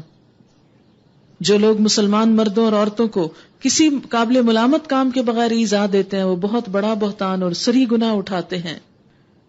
غیبت اگر کسی کو ڈیگریڈ کرنے کے لیے، اس کو نیچا دکھانے کے لیے، اسے بدنام کرنے کے لیے ہو تو وہ غیبت ہوتی، اور اگر دو لوگوں میں لڑائی ڈلوانے کے لیے تو وہ چغل خوری ہوتی ہے، چغلیاں، فساد، پھوٹ ڈلوانے کے لیے. قرآن پاک میں آتا ہے لا تطع کل حلاف مہین، قسمیں کھانے والے، ذلیل، اکسانے والے، ادھر ادھر لگائی بجائی کرنے والے، کار خیر سے روکنے والے، حد سے بڑھنے والے، بدکار، اکھڑ، بد خمیر کی باتیں مت مانو. بدترین کردار ہے یہ. ایک اور جگہ پر آتا ہے لا يدخل الجنت نمام وفی روایت قطات، چغل خور جنت میں داخل نہ ہوگا. جنت چغل خوروں کی بستی نہیں. دنیا کو بھی جہنم بنایا، وہاں بھی جہنم میں ہی رہے. چغل خوری سے جہنم یعنی بنتی ہے نا زندگی. کیسے؟ مثلا ساس کے پاس بیٹھا تو اس کی بہو کی اس سے برائیاں کی، اب وہ تو اٹھ گئی برائیاں کرنے والی، اور پھر ساس خوب بھڑکے گی بہو کے اوپر، یا وائس ورسا. اچھے بڑے گھروں میں پھوٹ پڑ جاتی چھوٹی چھوٹی باتوں کی لگائی بجائی سے. ہم اتنی مشکوک نگاہوں سے ہر وقت دوسرے کے رویے دیکھتے رہتے ہیں. مثلا ایک گھر میں بھابھی اور نند ہے، ساس باہر گئی، ساس کے گھر آتے ہی دیکھا اماں آپ کو پتا ہے بھابھی نے کیا کیا، اتنی دیر فون پہ باتیں کی، اتنی دیر وہ کھاتی رہی، وہ پکاتی رہی، وہ ہمسائے کو بھیج دیا، وہ فقیر کو دے دیا، یہ کیا وہ کیا. اس قسم کی باتیں چغل خوری میں شمار ہوتی ہیں. آپ کو کیا پولیس آفیسر مقرر کیا گیا تھا گھر میں کہ آپ انویسٹیگیشن کرتے رہیں کہ دوسرا انسان کیا کچھ کر رہا ہے؟ اگر انسان کو اپنی برائیاں نظر آنے لگے تو کسی کی برائی نظر آنے ہی نہ دے. حضرت ابن عباس سے منقول ہے کہ نبی صلی اللہ علیہ وسلم کا گزر 2 قبروں پر ہوا. آپ نے فرمایا ان دونوں کو عذاب ہو رہا ہے اور کسی بڑی بات پہ نہیں ہو رہا، تاہم وہ بڑی بھی ہے. ایک تو ان میں سے چغل خوری کرتا تھا اور دوسرا پیشاب سے نہیں بچتا تھا، یعنی پیشاب کرتے وقت چھینٹوں سے نہیں بچتا تھا، کچھ جسم پہ کچھ کپڑوں پہ، اور انہی کپڑوں سے وضو، نماز، سب. اسی طرح ایک اور حدیث میں ہے اللہ کے بہتر بندے وہ ہیں جن پہ نظر پڑ جائے تو اللہ یاد آ جائے. اللہ کے بدترین بندے وہ ہیں جو چغلی کھاتے ہیں، لوگوں کو لڑاتے رہتے ہیں، ادھر کی ادھر سنائی، دوستوں کے درمیان پھوٹ ڈالتے ہیں، بھڑکاتے ہیں، بے گناہوں کو دشواری میں ڈال دینا چاہتے ہیں. آپ صلی اللہ علیہ وسلم نے فرمایا کیا میں تمہیں روزہ، نماز، خیرات سے افضل کام نہ بتاؤں؟ یعنی مرتبے کے اعتبار سے. لوگوں نے عرض کیا کیوں نہیں؟ فرمایا آپس میں جھگڑنے والوں میں صلح صفائی کرانا، کیونکہ آپس میں جھگڑنا مونڈ دینے والا، دین کی جڑ کاٹ دیتا ہے. یعنی مسلمان جب آپس میں بد اعتماد ہوتے ہیں، بدگمان ہوتے ہیں، لڑائی کرتے ہیں تو دین کا کام ٹھپ ہو کے رہ جاتا ہے. اچھا اب آپ کہیں گے کہ اتنی حدیثیں تو سنا دی کہ یہ نہ کرو، وہ نہ کرو، اور یہ بڑا حرام ہے اور وہ حرام ہے، اب بچیں کیسے؟ اس کی بھی کچھ ٹپس دوں گی انشاءاللہ. ایک اور حدیث بس سنا دیتی ہوں. نبی صلی اللہ علیہ وسلم نے فرمایا اگر کوئی شخص کسی مسلمان کی حمایت ایسے موقع پہ نہیں کرتا جہاں اس کی تذلیل کی جا رہی ہو اور اس کی عزت پہ حملہ کیا جا رہا ہو، تو اللہ بھی اس کی حمایت ایسے موقع پہ نہیں کرتا جہاں وہ اللہ کی مدد کا خواہاں ہو. اگر کوئی شخص کسی مسلمان کی حمایت ایسے موقع پہ کرتا ہے جہاں اس کی عزت پہ حملہ کیا جا رہا ہو، یعنی پیٹھ پیچھے دوسرے کا دفاع، تو اللہ تعالیٰ اس کی ایسے موقع پہ مدد کرتا ہے جہاں وہ چاہتا ہے کہ اللہ اس کی مدد کرے. اب دیکھیں کہ ہمیں یہ تو پتا چل گیا کہ بہت ہی کبیر درجے کی ہیں یہ خرابیاں، لیکن پھر کیا کریں، کیسے بچیں؟ نمبر 1، دوسروں کی برائیاں دیکھنے کے بجائے اپنی برائیوں پہ نظر رکھنا شروع کر دیں، اور یہ خود نہیں نظر آئیں گے. اللہ سے دعا مانگا کرے اللہ میری برائیاں دکھا دے، مجھ کو دکھا دے. اکثر یہ دعا مانگنی چاہیے ہم سب کو، اللہ تعالیٰ میں جہاں غلطی کروں مجھے دکھا دے، مجھے دنیا میں ہی بتا دے، ایسا نہ ہو کہ آخرت میں پکڑ ہو جائے. پھر آپ دیکھیں کہ عموماً لوگ کہاں غیبت کرتے ہیں، جیسے شادی کسی پہ بیٹھے ہیں کسی پارٹی میں کہ جہاں لوگ اکٹھے ہوتے ہیں تو غیبت ہوتی ہے نا. لہٰذا ایسے موقعوں پر بھی کچھ نہ کچھ کرتے رہے، مشغول رہے. کوئی اچھا موضوع, اچھا ٹاپک چھیڑ دیں تاکہ لوگوں کو موقع ہی نہ ملے کہ آپ سے آ کے ایسی باتیں کریں. اور اللہ سے ڈرو, اللہ بڑا توبہ قبول کرنے والا اور رحیم ہے. یا ایھا الناس انا خلقناکم من ذکر و انثی, لوگو ہم نے تم کو ایک مرد اور ایک عورت سے پیدا کیا اور پھر تمہاری قومیں اور برادریاں بنا دیں تاکہ تم ایک دوسرے کو پہچانو. اس لیے نہیں کہ فخر کرو ہم راجپوت ہیں, ہم سید ہیں, ہم پتہ نہیں آرائی ہیں, ہم کون ہیں, چودھری ہیں. اور مجھے کبھی کبھی حیرت ہونے لگتی ہے کہ ہر کوئی چاہے کوئی ذات ہو وہ اس پہ ہی فخر کر رہا ہوتا ہے. تو میں کہتی ہوں پھر اچھا کیا ہے جب ہر ایک کو اپنے پہ فخر ہے. یہ تو صرف نام ہے, پہچان ہے. کسی کے نام ہونے سے, کسی کا نام اگر ساجدہ ہے تو ضروری تو نہیں کہ وہ نماز کی پابندی ہوگی, تو اس کی یہ ساجدہ کہلوانا اس کو جنت میں نہیں لے جائے گا جب تک وہ نماز پڑھے گی نہیں. لوگوں ہم نے تم کو ایک مرد عورت سے پیدا کیا پھر تمہاری قومیں برادریاں بنائی تاکہ تم ایک دوسرے کو پہچانو. در حقیقت اللہ کے نزدیک تم میں سب سے زیادہ عزت والا وہ ہے جو تمہارے اندر سب سے زیادہ پرہیزگار ہے, اللہ سے ڈرتا ہے. یقیناً اللہ سب کچھ جاننے والا اور باخبر ہے. یہ بدوی کہتے ہیں ہم ایمان لائے, ان سے کہو تم ایمان نہیں لائے بلکہ یوں کہو مطیع ہو گئے. ایمان ابھی تمہارے دلوں میں نہیں اترا, دلوں میں. اگر تم اللہ اور اس کے رسول کی فرمانبرداری اختیار کر لو وہ تمہارے اعمال کے اجر میں کوئی کمی نہ کرے گا. یقیناً اللہ بڑا درگزر کرنے والا اور رحیم ہے. حقیقت میں تو مومن وہ ہیں جو اللہ اور اس کے رسول پر ایمان لائے پھر انہوں نے کوئی شک نہ کیا, پورا اعتماد, اور اپنی جانوں اور مالوں سے اللہ کی راہ میں جہاد کیا. مال بھی دیا اور جان بھی دی. ہم میں سے بعض لوگ صرف مال دے کے فارغ ہو جاتے ہیں, جان نہیں لگاتے. نہیں, جان بھی دیں, وقت بھی لگائیں, وہی سچے لوگ ہیں. کیونکہ انسان اسی چیز میں جان اور وقت لگاتا ہے جس میں اس کا پرسنل انٹرسٹ ہوتا ہے. تو اگر دین میں آپ کا پرسنل انٹرسٹ ہو تو پھر ہو نہیں سکتا کہ آپ وقت نہ لگائیں. اے نبی صلی اللہ علیہ وسلم ان سے کہو کیا تم اللہ کو اپنے دین کی اطلاع دے رہے ہو حالانکہ اللہ زمین اور آسمانوں کی ہر چیز کو جانتا ہے. کیا ضرورت ہے بار بار دعوے کرنے کی ہمیں دین سے بڑی محبت ہے.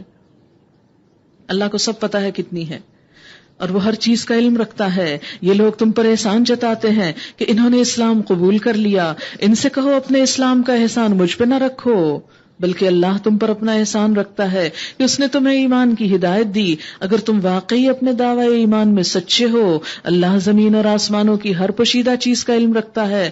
جو کچھ تم کرتے ہو سب اس کی نگاہ میں ہے. سورۃ قاف.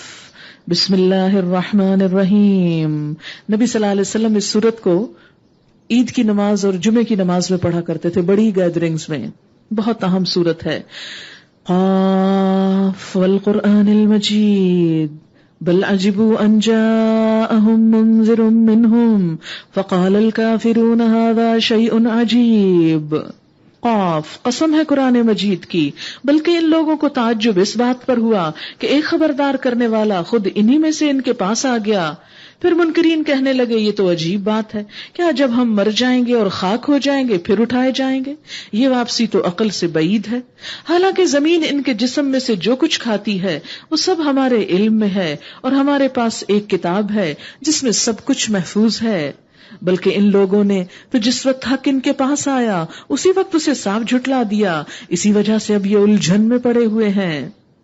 اچھا تو کیا انہوں نے کبھی اپنے اوپر آسمان کی طرف نہیں دیکھا کس طرح ہم نے اسے بنایا اور آراستہ کیا, اس میں کہیں کوئی رخنہ نہیں ہے.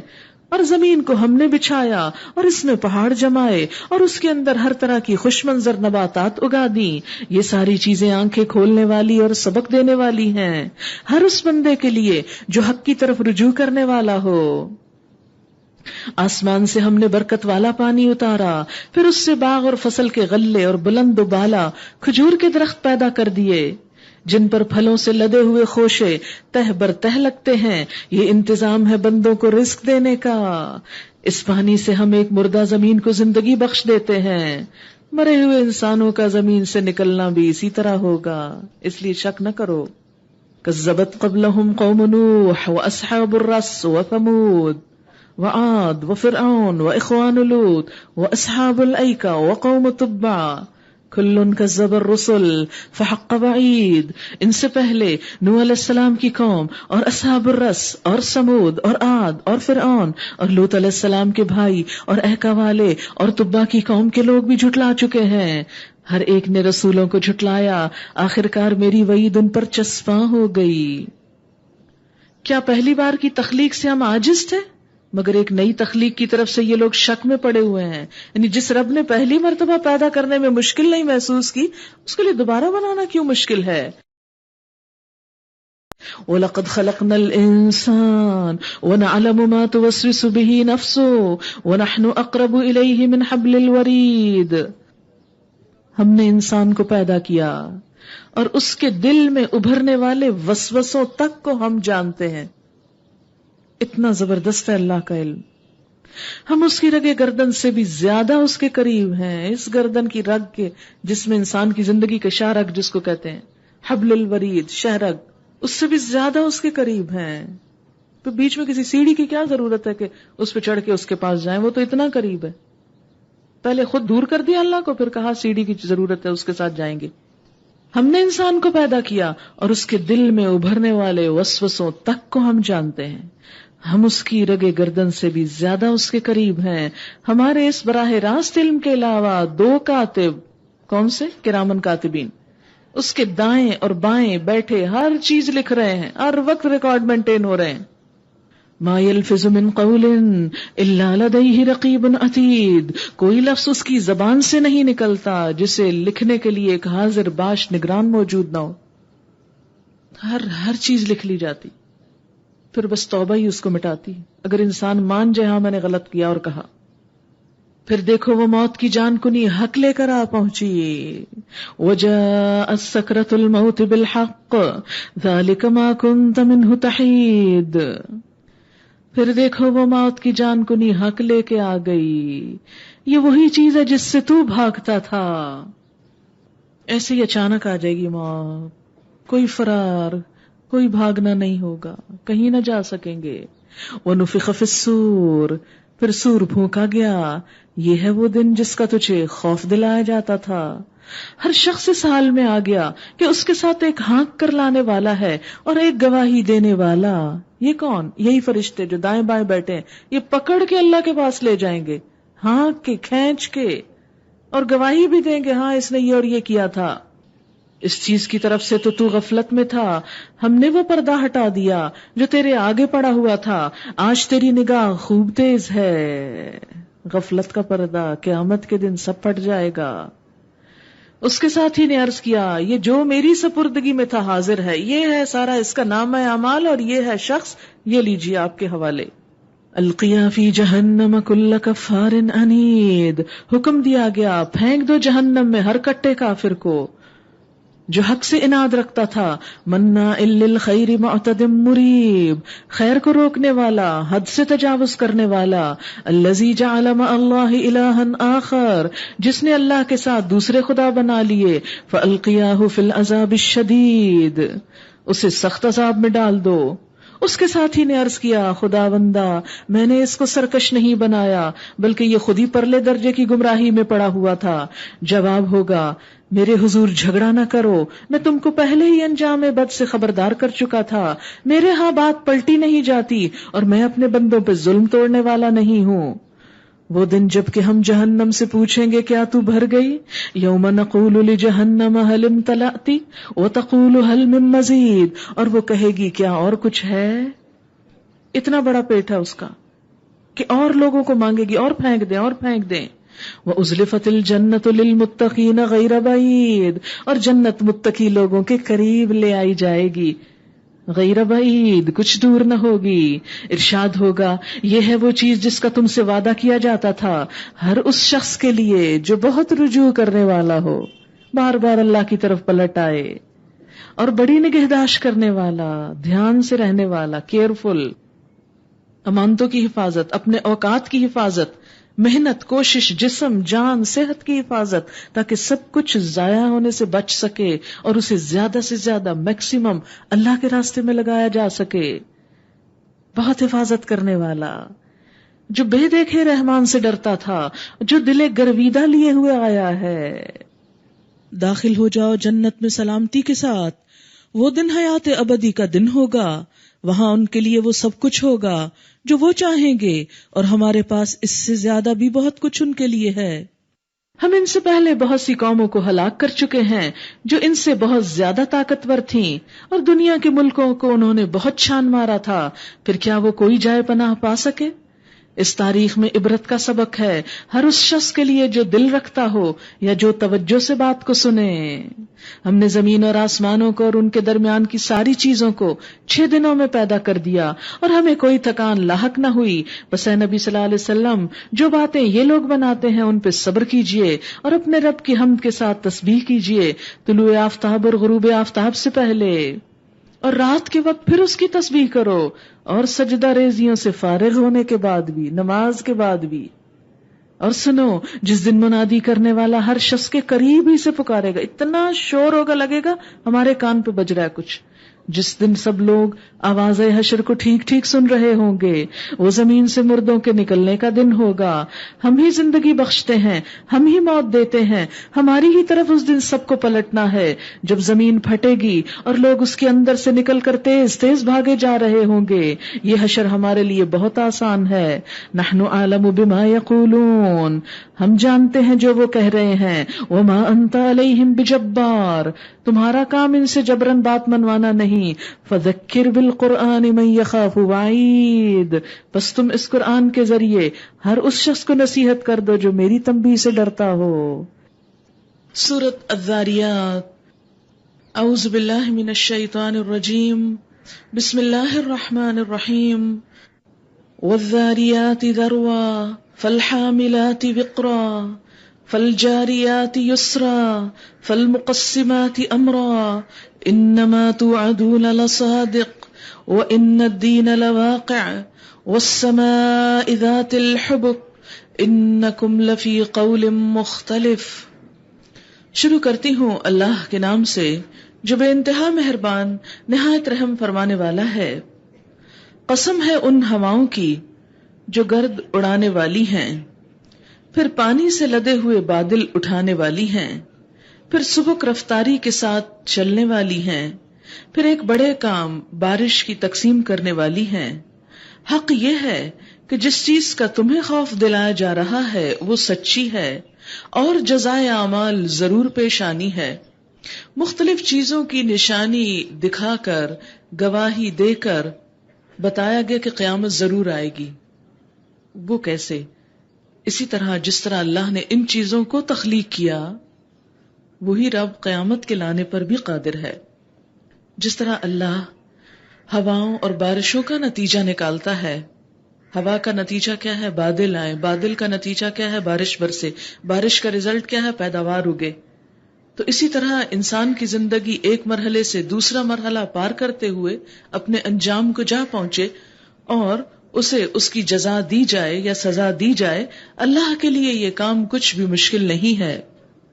قسم ہے مختلف شکلوں والے آسمان کی، آخرت کے بارے میں تمہاری بات ایک دوسرے سے مختلف ہے کہ کچھ لوگ مانتے ہی نہیں، کچھ کہتے ہیں ہے تو صحیح لیکن ایسے ہی جنت میں چلے جائیں گے۔ اس سے وہی برگشتہ ہوتا ہے جو حق سے پھرا ہوا ہو۔ مارے گئے قیاس اور گمان سے حکم لگانے والے جو جہالت میں غرق اور غفلت میں مدہوش ہیں، پوچھتے ہیں آخر وہ روز جزا کب آئے گا؟ وہ اس روز آئے گا جب یہ لوگ آگ پر تپائے جائیں گے۔ ان سے کہا جائے گا اب چکھو مزہ اپنے فتنے کا، یہ وہی چیز ہے جس کے لیے تم جلدی مچا رہے تھے۔ البتہ متقی لوگ اس روز باغوں اور چشموں میں ہوں گے۔ ان المتقین فی جنات وعیون آخذین ما آتاہم ربہم انہم کانوا قبل ذلک محسنین۔ البتہ متقی لوگ اس روز باغوں اور چشموں میں ہوں گے، جو کچھ ان کا رب انہیں دے گا اسے خوشی خوشی لے رہے ہوں گے۔ وہ اس دن کے آنے سے پہلے نیکوکار تھے، محسن تھے۔ کانوا قلیلا من اللیل ما یہجعون، راتوں کو کم ہی سویا کرتے تھے، لیکن خرافات کے لیے نہیں جاگتے تھے، اللہ کی عبادت کے لیے۔ وبالاسحار ہم یستغفرون، پھر وہی رات کے پچھلے پہروں میں معافی مانگتے تھے، سحری کے وقت استغفار کرتے تھے، اللہ سے بخشش مانگتے تھے۔ وقت سحر قبولیت دعا کے لیے بہترین اوقات میں سے ہے۔ جب رات کا آخری تہائی حصہ باقی رہ جاتا ہے تو اللہ تعالیٰ آسمان دنیا پر نزول فرماتا ہے اور ندا دیتا ہے کہ کوئی توبہ کرنے والا ہے کہ میں اس کی توبہ قبول کر لوں، کوئی بخشش مانگنے والا ہے کہ میں اسے بخش دوں، کوئی سائل ہے کہ میں اس کے سوال کو پورا کر دوں، یہاں تک کہ فجر طلوع ہو جاتی ہے۔ اسے صحیح مسلم نے روایت کیا ہے۔ وَبِالْأَسْحَارِ هُمْ يَسْتَغْفِرُونَ، اور خاص طور پر آج کل تو الحمدللہ سب کو سحری کا وقت نصیب ہوتا ہے، تو اس وقت کو بھی ادھر ادھر کسی فضول کام میں گزارنے کی بجائے اپنے ضروری کام جیسے اگر سحری بنانا ہے یا لگانا ہے تو اس دوران استغفار کی تسبیح جاری رہے۔ وَفِي أَمْوَالِهِمْ حَقٌّ لِلسَّائِلِ وَالْمَحْرُومِ، اور ان کے مالوں میں حق تھا سوالی اور محروم کے لیے، یعنی مانگنے والے کے لیے بھی اور نہ مانگنے والے کے لیے، لیکن وہ ضرورت مند ہے لیکن سوال نہیں کرتا، ان کا حق ہے اور کسی کا حق دیتے ہوئے اس پر کوئی احسان نہیں ہوا کرتا اور اس کے مانگنے کا انتظار بھی نہیں ہوا کرتا۔ تو گویا ہر صاحب مال کو اس بات کا احساس ہونا چاہیے کہ جو کچھ اللہ نے اسے دیا ہے وہ سارا صرف اس کا نہیں، اس میں دوسروں کا بھی حق ہے، اور یہ حق صرف زکوٰۃ کی شکل میں نہیں، زکوٰۃ کے علاوہ بھی۔ وَفِي الْأَرْضِ آيَاتٌ لِّلْمُوقِنِينَ، زمین میں بہت سی نشانیاں ہیں یقین لانے والوں کے لیے، یعنی زمین کا اپنا وجود، اس کی ساخت، اس کا سورج سے خاص فاصلے پر ہونا، ایک خاص زاویے پر رکھا جانا، اس کے اندر حرارت اور روشنی کا انتظام، مختلف موسموں کا ہونا، اس کے اوپر ہوا اور پانی کی فراہمی، اور بے شمار اس کے اندر ذخائر جو انسان کی ضروریات پوری کرتے ہیں، یہ سب چیزیں اپنے اندر بے شمار نشانیاں رکھتی ہیں کہ یہ سب خود نہیں ہوا۔ مثلاً اس وقت اگر آپ اس اپنے سامنے والی ٹہنی کو دیکھیں تو آپ دیکھیں گے کہ ایک لمبے تنے کے اوپر کتنی ترتیب کے ساتھ شاخیں نکلی ہوئی ہیں اور کتنی ترتیب کے ساتھ اس میں سے پتے سامنے نکلے ہوئے ہیں۔ کبھی انسان غور کرے کہ جب ہم کوئی تصویر بناتے ہیں تو سب سے پہلے اس کی ڈرائنگ بناتے ہیں یا اس کا ایک نشان لگاتے ہیں کہ اتنے سائز کی ہوگی، اتنا لمبا تنا ہوگا، اتنے یہاں تک پتے آئیں گے، ایک اندازہ کرتے ہیں۔ تو کیا یہ سب کچھ خود بخود ہو گیا بغیر کسی اندازہ کرنے والے کے، بغیر کسی ڈیزائن بنانے والے کے، اور پھر اتنی ترتیب اور اتنے متناسب فاصلے کے ساتھ یہ سب کچھ رکھا؟ ایسا نہیں کہ ایک پتا بہت بڑا اور دوسرا بہت چھوٹا، کوئی بے ڈھنگا پن نہیں اس میں۔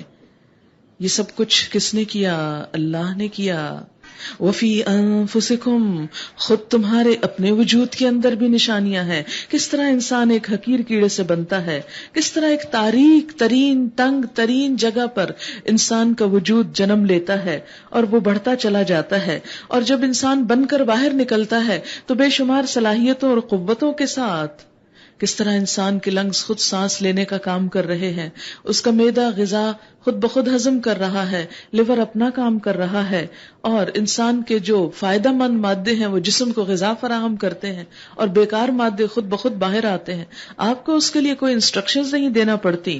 پھر انسان کی عقل، فکر، تخیل، شعور، حافظہ، خواہش، احساسات، جذبات، میلانات، رجحانات، یہ سب کچھ ایک بت کے اندر موجود ہے، ایک وجود کے اندر۔ یہ اللہ کی قدرت کی ایک بہت جیتی جاگتی نشانی۔ افلا تبصرون، کیا تم دیکھتے نہیں ہو، غور نہیں کرتے ہو؟ وفی السماء رزقکم وما توعدون، آسمان ہی میں تمہارا رزق بھی ہے اور وہ چیز بھی جس کا تم سے وعدہ کیا جا رہا ہے، بس قسم ہے آسمان اور زمین کے مالک کی، یہ بات حق ہے ایسی ہی یقینی جیسے تم بول رہے ہو۔ اے نبی صلی اللہ علیہ وسلم، ابراہیم علیہ السلام کے معزز مہمانوں کی حکایت بھی تمہیں پہنچی ہے۔ جب وہ اس کے ہاں آئے تو کہا آپ کو سلام ہے، اس نے کہا آپ لوگوں کو بھی سلام ہے، کچھ نا آشنا سے لوگ ہیں۔ پھر وہ چپکے سے اپنے گھر والوں کے پاس گیا اور ایک موٹا تازہ بچڑا لا کر مہمانوں کے آگے پیش کیا۔ اس نے کہا آپ حضرات کھاتے نہیں؟ پھر وہ اپنے دل میں ان سے ڈرا، کیونکہ مہمان اگر کھانا نہ کھائے تو یہ شک پیدا کرتا ہے میزبان کے دل میں کہ شاید کوئی ناراضگی ہے۔ انہوں نے کہا ڈریے نہیں، اور اسے ایک علم والے لڑکے کی پیدائش کا مجدہ سنایا، علم والا، خاص خوبی اور خصوصیت کے ساتھ، صرف بیٹا نہیں۔ یہ سن کر اس کی بیوی چیخ پکار کرتے ہوئے آگے بڑھی اور اس نے اپنا منہ پیٹ لیا اور کہنے لگی بوڑھی بانجھ، یعنی حیرانی کے ساتھ پریشان ہو اٹھی، یہ کیسے ہو سکتا ہے؟ قالوا کذالکی، انہوں نے کہا یہی کچھ فرمایا، اسی طرح ہوگا۔ قال ربکی، تیرے رب نے کہا ہے، انہ هو الحکیم العلیم، بے شک وہ حکمت والا، علم والا ہے۔ وآخر دعوانا ان الحمد للہ رب العالمین۔ پلیز ذرا بیٹھے رہیے، کچھ سوالوں کے جواب ہیں، اس سے جن کے سوال نہیں بھی ان کو بھی فائدہ پہنچے گا انشاءاللہ، کیونکہ آپ جب ہل جل کرتے ہیں تو بتانا مشکل ہو جاتا ہے۔ وضاحت کریں کہ نماز تسبیح حدیث سے ثابت ہے؟ جی ہاں، بالکل حدیث سے ثابت ہے۔ حضور صلی اللہ علیہ وسلم نے اپنے چچا عباس کو یہ سکھائی تھی نماز، اور کہا تھا کہ اگر آپ اس کو سال میں ایک دفعہ پڑھ لیں، یا مہینے میں ایک دفعہ، یا ہفتے میں، یا دن میں، یا زندگی میں، تو اس کی فضیلت بھی بتائی ہے۔ حسن کے درجے پر ہے حدیث، لیکن اس کثرت سے روایت ہوئی ہے کہ اسے پڑھنا ایک اچھی بات ہے۔ کیا روزہ رکھیں اور تراویح نہ پڑھیں تو روزہ ہو جاتا ہے؟ جی بالکل ہو جاتا ہے۔ روزہ الگ عبادت ہے جو دن کی عبادت ہے، تراویح الگ عبادت ہے جو رات کی عبادت ہے۔ مستحاضہ روزہ رکھ سکتی؟ جی بالکل رکھ سکتی۔ استحاضہ وہ ہوتا ہے کہ اب نارمل بلیڈنگ سے مراد یہاں کیا ہے؟ ایکسیسو نہیں، اب نارمل سے مراد یہ ہے یعنی ڈیٹس کے علاوہ سپاٹنگ کا ہونا پہلے یا بعد میں، تو اس میں انسان روزہ بھی رکھے، نماز بھی پڑھے، بس صرف فرق یہ کہ ہر نماز کے لیے الگ وضو کر لے۔ جب ہم سحری کے لیے اٹھتے ہیں تو کیا اس وقت تہجد کی نماز پڑھی جا سکتی ہے؟ جی بالکل پڑھی جا سکتی۔ کتنی رکعت پڑھتے ہیں؟ تہجد کی نماز جو ہے، نبی صلی اللہ علیہ وسلم سے جب پوچھا گیا صلاۃ اللیل کے بارے میں تو آپ نے فرمایا مسنا مسنا، دو رکعتیں کر کے۔ آپ 8 رکعتیں پڑھتے تھے اور 3 وتر پڑھتے تھے۔ حضرت عائشہ کی روایت ہے کہ آپ 11 رکعتیں ادا کرتے تھے، جس میں 2 کر کے پہلے نوافل ہوتے تھے، پھر اس کے بعد وتر۔ جبکہ تراویح عشاء کے ساتھ پڑھی ہو، اس میں یہ ہے کہ آپ پھر اس کو نفل کر لیں، کیونکہ جو سنت نماز ہے وہ تو اتنی ہے، اس سے کم بھی آپ پڑھ سکتے ہیں، زیادہ کی کوئی لمٹ نہیں، چاہیں تو 100 بھی پڑھ لیں۔ سفر میں فرض نمازوں کے عدد بتائیں۔ فجر 2 فرض اور 2 سنت، ظہر 2 فرض، عصر 2 فرض، مغرب 3 فرض، عشاء 2 فرض اور وتر۔ کیا غیر محرم مرد کیسٹ سے عورت کی آواز سن سکتے؟ جی بالکل سن سکتے ہیں۔ اکثر لوگ یہ سوال کرتے ہیں، بعض لوگ کیسٹ خرید کے لے جاتے ہیں اور پریشان ہوتے ہیں کہ گھر کے مرد سنیں یا نہ۔ بات یہ ہے کہ اس کی دلیل کیا ہے؟ کہیں بھی حضور صلی اللہ علیہ وسلم نے نمبر 1 یہ نہیں فرمایا کہ عورت کی آواز پردہ ہے، آپ سے کوئی فرمان نہیں، نہ قرآن میں آواز کے پردے کی کوئی بات ہے۔ پھر اس کے بعد ہم دیکھتے ہیں کہ حضرت عائشہ رضی اللہ تعالی عنہا نبی صلی اللہ علیہ وسلم کی وفات کے بعد 48 سال تک 48 ایئرز تک عورتوں اور مردوں کو تعلیم دیتی رہی، جس میں بڑے بڑے صحابہ کرام آتے رہے۔ بعض صحابہ کرام یہ کہتے ہیں کہ ہم نے حضرت ابو بکر کا خطبہ سنا، حضرت عمر کا سنا، حضرت عائشہ کے خطبے کی جو بات ہوتی تھی وہ کسی کی بھی نہیں تھی، یعنی بولنے میں وہ ان دونوں حضرات سے زیادہ اچھی تھی۔ یہ اللہ کی دی گاڈ گفٹڈ چیز ہے، عورت کو دے یا مرد کو دے، اس کا یہ مطلب اب نہیں یعنی بولنے کی صلاحیت تھی تو وہ اس کی وجہ سے وہ ان دونوں سے ہر لحاظ سے افضل ہوگی، نہیں، ہر ایک کی کوئی نہ کوئی خوبی ہوتی ہے۔ میرے اس روایت کو یہاں بیان کرنے کا مقصد یہ ہے کہ اس کا مطلب ہے کہ ان کی سپیچ پردے کے پیچھے، کیونکہ ازواج مطہرات پردے کے پیچھے سے تعلیم دیتی تھی، پردے کے پیچھے سے مرد بھی سنتے تھے، تو اس میں گناہ کی کوئی بات نہیں۔ اور اس کے علاوہ ان کی جنگ جمل کے موقع پر جو ان کی سپیچز ہیں وہ بھی تاریخ میں موجود ہیں، اور ان کے بارے میں تاریخ میں الفاظ آتے ہیں کہ جہوریت الصوت، بہت بلند آواز کی مالک تھی، بہت باروب آواز کی مالک تھی۔ وہ کئی صحابہ ان کی آواز کے بارے میں تبصرے کر رہے ہیں، تو اگر آواز پردہ ہوتا تو کیا حضرت عائشہ رضی اللہ تعالی عنہا سے یہ توقع کی جا سکتی تھی کہ وہ اللہ کے حکم کی نافرمانی کرتی؟ نہیں۔ ایک اور روایت میں آتا ہے کہ اپنا نصف دین اس حمیرہ سے لو، ان کا لقب تھا حمیرہ۔ تو اس لیے یہ عموماً ہمارے ہاں یہ جو برے صغیر ہے نا، پھر افسوس کے ساتھ کہنا پڑتا ہے، انڈو پاک کے اندر پردے کا ایک ایسا کانسیپٹ رکھا گیا ہے کہ جیسے وہ انڈیا میں کیا ہوتا تھا کہ عورت پہلے برقع بھی پہن لے، پھر اس کو ٹانگے میں بٹھاؤ، پھر ٹانگے کو بھی ڈھکو، گاڑی میں بیٹھے تو اس کے بھی پردے لگاؤ، پالکی میں بٹھاؤ۔ یہ پردہ اسلامی پردہ نہیں ہے، یہ حد سے بڑھنا ہے، کیونکہ نبی صلی اللہ علیہ وسلم سے کسی ایسے پردے کی ہمیں کوئی توجہ نہیں۔ پھر وہی بات، دین کو بوجھل کر لیں گے، ری ایکشن کیا ہوگا؟ صرف پالکی اور ٹانگے کا نہیں، اپنا بھی اتر جائے گا۔ اور وہ اترا، کیونکہ جب ہم ایک جگہ جھکتے ہیں تو وہ جب واپس پلٹتے ہیں تو بیلنس نہیں رہ سکتے، دوسری طرف جا گرتے ہیں، یہ اس کی خرابی ہے۔ تو خدا کے لیے دین جو ہے اس کو اتنا ہی رہنے دیں، اس میں اضافہ نہ کریں. کیا بلی ناپاک ہوتی ہے؟ نہیں، بلی ناپاک نہیں ہے. اس کو گود میں لینے اور پیار کرنے سے کپڑے ناپاک ہو جاتے؟ نہیں، بس گیلی ہو تو پھر آپ نہ کریں کیونکہ اس کے اندر کچھ جرمز وغیرہ ہوتے ہوں گے، لیکن یہ ہے کہ بلی اصلاً ناپاک نہیں ہے. درود تنجینہ میں رسول اللہ صلی اللہ علیہ وسلم کے سبب اور واسطے سے دعا کا ذکر ہے. کیا یہ پڑھنا گناہ ہے؟ گناہ ثواب کی بات مجھے نہیں معلوم، لیکن نبی صلی اللہ علیہ وسلم نے خود اپنے وسیلے سے کوئی دعا کرنا ہمیں نہیں سکھائی. قرآن میں جتنی دعائیں آ رہی ہیں یہ سب انشاءاللہ آپ کو چھپوا کے دیں گے. قرآنی دعائیں اور مسنون دعائیں ہر ایک میں ربنا ربی اللہم، یہ انداز ہے، ڈائریکٹ اللہ کو پکارا گیا، کیونکہ اللہ کے اوپر کسی کا حق نہیں کہ کسی کا نام لینے سے اللہ تعالیٰ لازمی دعا قبول کرے. ہاں، قبولیت کے لیے درود شریف پڑھنا جو ہے وہ فائدہ دے گا آپ کو، کہ درود شریف آگے پیچھے پڑھ لیں تو دعا اس میں لپٹ کے جائے گی تو قبول ہوگی انشاءاللہ. گھر کے 4 افراد حج کو جا رہے ہیں، آپ سے پوچھنا ہے کہ 3 افراد جو گھر میں ہیں ملا کر 7 افراد کی طرف سے قربانی ہو جائے گی یا صرف جو حج کو گئے ہیں وہی اپنی قربانی کریں؟ دیکھیں کہ قربانی جو ہے یہ ایک الگ مسئلہ ہے. حج والوں کو تو لازمی کرنی ہوگی، پیچھے والے اگر صاحب حیثیت ہیں تو کر لیں، اگر نہیں ہے تو نہ کریں. کیا قرآن پاک کی طرف پیٹ کر کے بیٹھنا جائز ہے؟ احترام کے خلاف ہے، لیکن مجبوری کے اوقات میں کی جا سکتی ہے، منع نہیں ہے. اب آپ دیکھیں کہ مثلاً اگر یہاں ہم منع کر دیں کہ کوئی قرآن نہ کھولے کیونکہ پیٹھ ہوتی ہے تو کتنے لوگ قرآن سیکھنے سے محروم رہ جائیں گے. اور اگر ہم یہ کہیں کہ سرکل بنا لیں تو میرا خیال ہے کہ پورے پی سی کے گرد سرکل بنے گا تو پھر جا کے آپ بیٹھ سکیں گے کہ جب سامنے سامنے ہو. اور ویسے کہیں منع نہیں کیا گیا کہ پیٹھ مت کرو، کیونکہ ویسے احترام کی بات ہے. اگر ممکن ہو بچانا تو آپ بچا لیں، لیکن اگر ممکن نہ ہو تو سیکھنا نہ چھوڑیں صرف اس لیے کہ پیٹھ ہو رہی ہے. نفل بیٹھ کر پڑھنا جائز ہے؟ جی بالکل جائز ہے، لیکن 50 نمبر ملیں گے. کھڑے ہو کر پڑھنے سے 100 نمبر ملتے ہیں اور بیٹھ کر پڑھنے سے 50. آپ نے ٹی وی کے اذان کے بعد دعا کے بارے میں بتایا، وسیلہ کو ذرا بتا دیں. وسیلہ جنت میں ایک مقام ہے جو صرف ایک شخص کو ملے گا، سب سے اعلیٰ مقام، اس کا نام ہے وسیلہ. جیسے آپ اپنے گھروں کے نام رکھے ہوئے ہوتے ہیں نا، تو اس کا نام وسیلہ ہے. تو ہم آپ صلی اللہ علیہ وسلم کے لیے دعا کرتے ہیں کہ یا اللہ وہ ہمارے نبی کو دیجیے، وہ سب سے اچھی جگہ، آپ سے محبت کا ایک اظہار ہے. نیٹی جیٹی، پتہ نہیں یہ صحیح لفظ بول رہی ہوں میں، اس پل پر بہت سے لوگ مچھلیوں کو آٹا ڈالتے ہیں بقول ان کے کہ روزی بڑھتی ہے. اس ٹائم عصر اور خاص کر مغرب کے ٹائم رش بہت ہوتا ہے، ان لوگوں کو نماز کی کوئی فکر نہیں ہوتی. شرک بہت پھیل چکا ہے، آٹا ڈالنے سے پانی بدبودار ہو گیا ہے، گزرنا مشکل ہو گیا ہے. ذرا پلیز وضاحت سے سمجھا دیں کہ لوگ اس کو مرادوں بھرا سمندر سمجھتے ہیں. لا علمی کی بات ہے. ان میں سے سارا سروے کر لیں جا کے جو کسی ایک نے بھی قرآن ترجمے سے پڑھ رکھا ہو.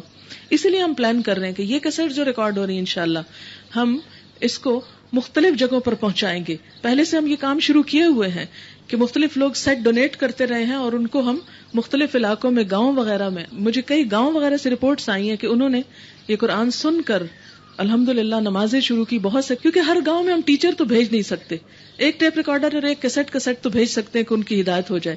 امریکہ میں بھی ڈیلس میں ریڈیو پر یہ پروگرام چلتا رہا. پچھلے رمضان میں روزانہ اسی طرح جو سپارہ ہوتا تھا تو وہاں کوئی صاحب لے گئے اور وہ کیسٹ چلاتے تھے. تو ایک شخص مسلمان ہوا ہے سن کر، صرف ریڈیو پر سن کر اس قرآن کو.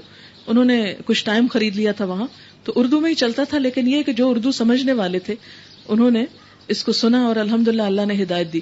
تو آج کے دور کے وسائل میں سے ایک بہت افیکٹو ذریعہ ہے. ایسے تمام جھگیاں، ایسے تمام جگہیں جہاں ٹیچر نہیں ہو سکتا، وہاں سے سمجھدار لوگوں کو لے کر ان کے حوالے اگر کر لیا جائے، اور کچھ لوگ انشاءاللہ اس کو آرگنائز کریں گے بعد میں، کچھ لوگ صرف یہ ذمہ داری لے لیں کہ جا کے سپلائی کریں اور پھر بعد میں چیک کرتے رہیں کہ وہ سن رہے ہیں اور سن کے کیا تبدیلی آ رہی ہے، تو آپ دیکھیں گے کہ انشاءاللہ یہ لوگ بھی محروم نہیں رہیں گے. کیونکہ کسی بھی لڑکی کا یا کسی بھی شخص کا وہاں ان کے بیچ میں رہ کے مستقل سکھانا سمجھانا مشکل ہوگا، کیونکہ بعضوں کا خطرہ بھی ہوتا ہے. کیا جو لوگ وفات پا گئے ہوں ان کی طرف سے حج عمرہ کر سکتے ہیں؟ جی ہاں، ان کی طرف سے آپ حج بدل جس کو کہتے ہیں وہ کر سکتے ہیں اور ان کو اس کا ثواب بھی پہنچے گا. کیونکہ نبی صلی اللہ علیہ وسلم کے زمانے میں ایک شخص حج کر رہا تھا کسی کی طرف سے، شبرمہ کی طرف سے، لبیک ان شبرمہ، تو آپ نے فرمایا اپنا حج کیا ہوا ہے؟ اس نے کہا نہیں. آپ نے فرمایا پہلے اپنا کرو پھر شبرمہ کی طرف سے کرنا. تو اس سے پتہ چلتا ہے کہ کسی کی طرف سے یعنی اس کو ثواب پہنچانے کے لیے کر سکتے ہیں. سبحانک اللہم و بحمدک نشہد ان لا الہ الا انت نستغفرک و نتوب الیک.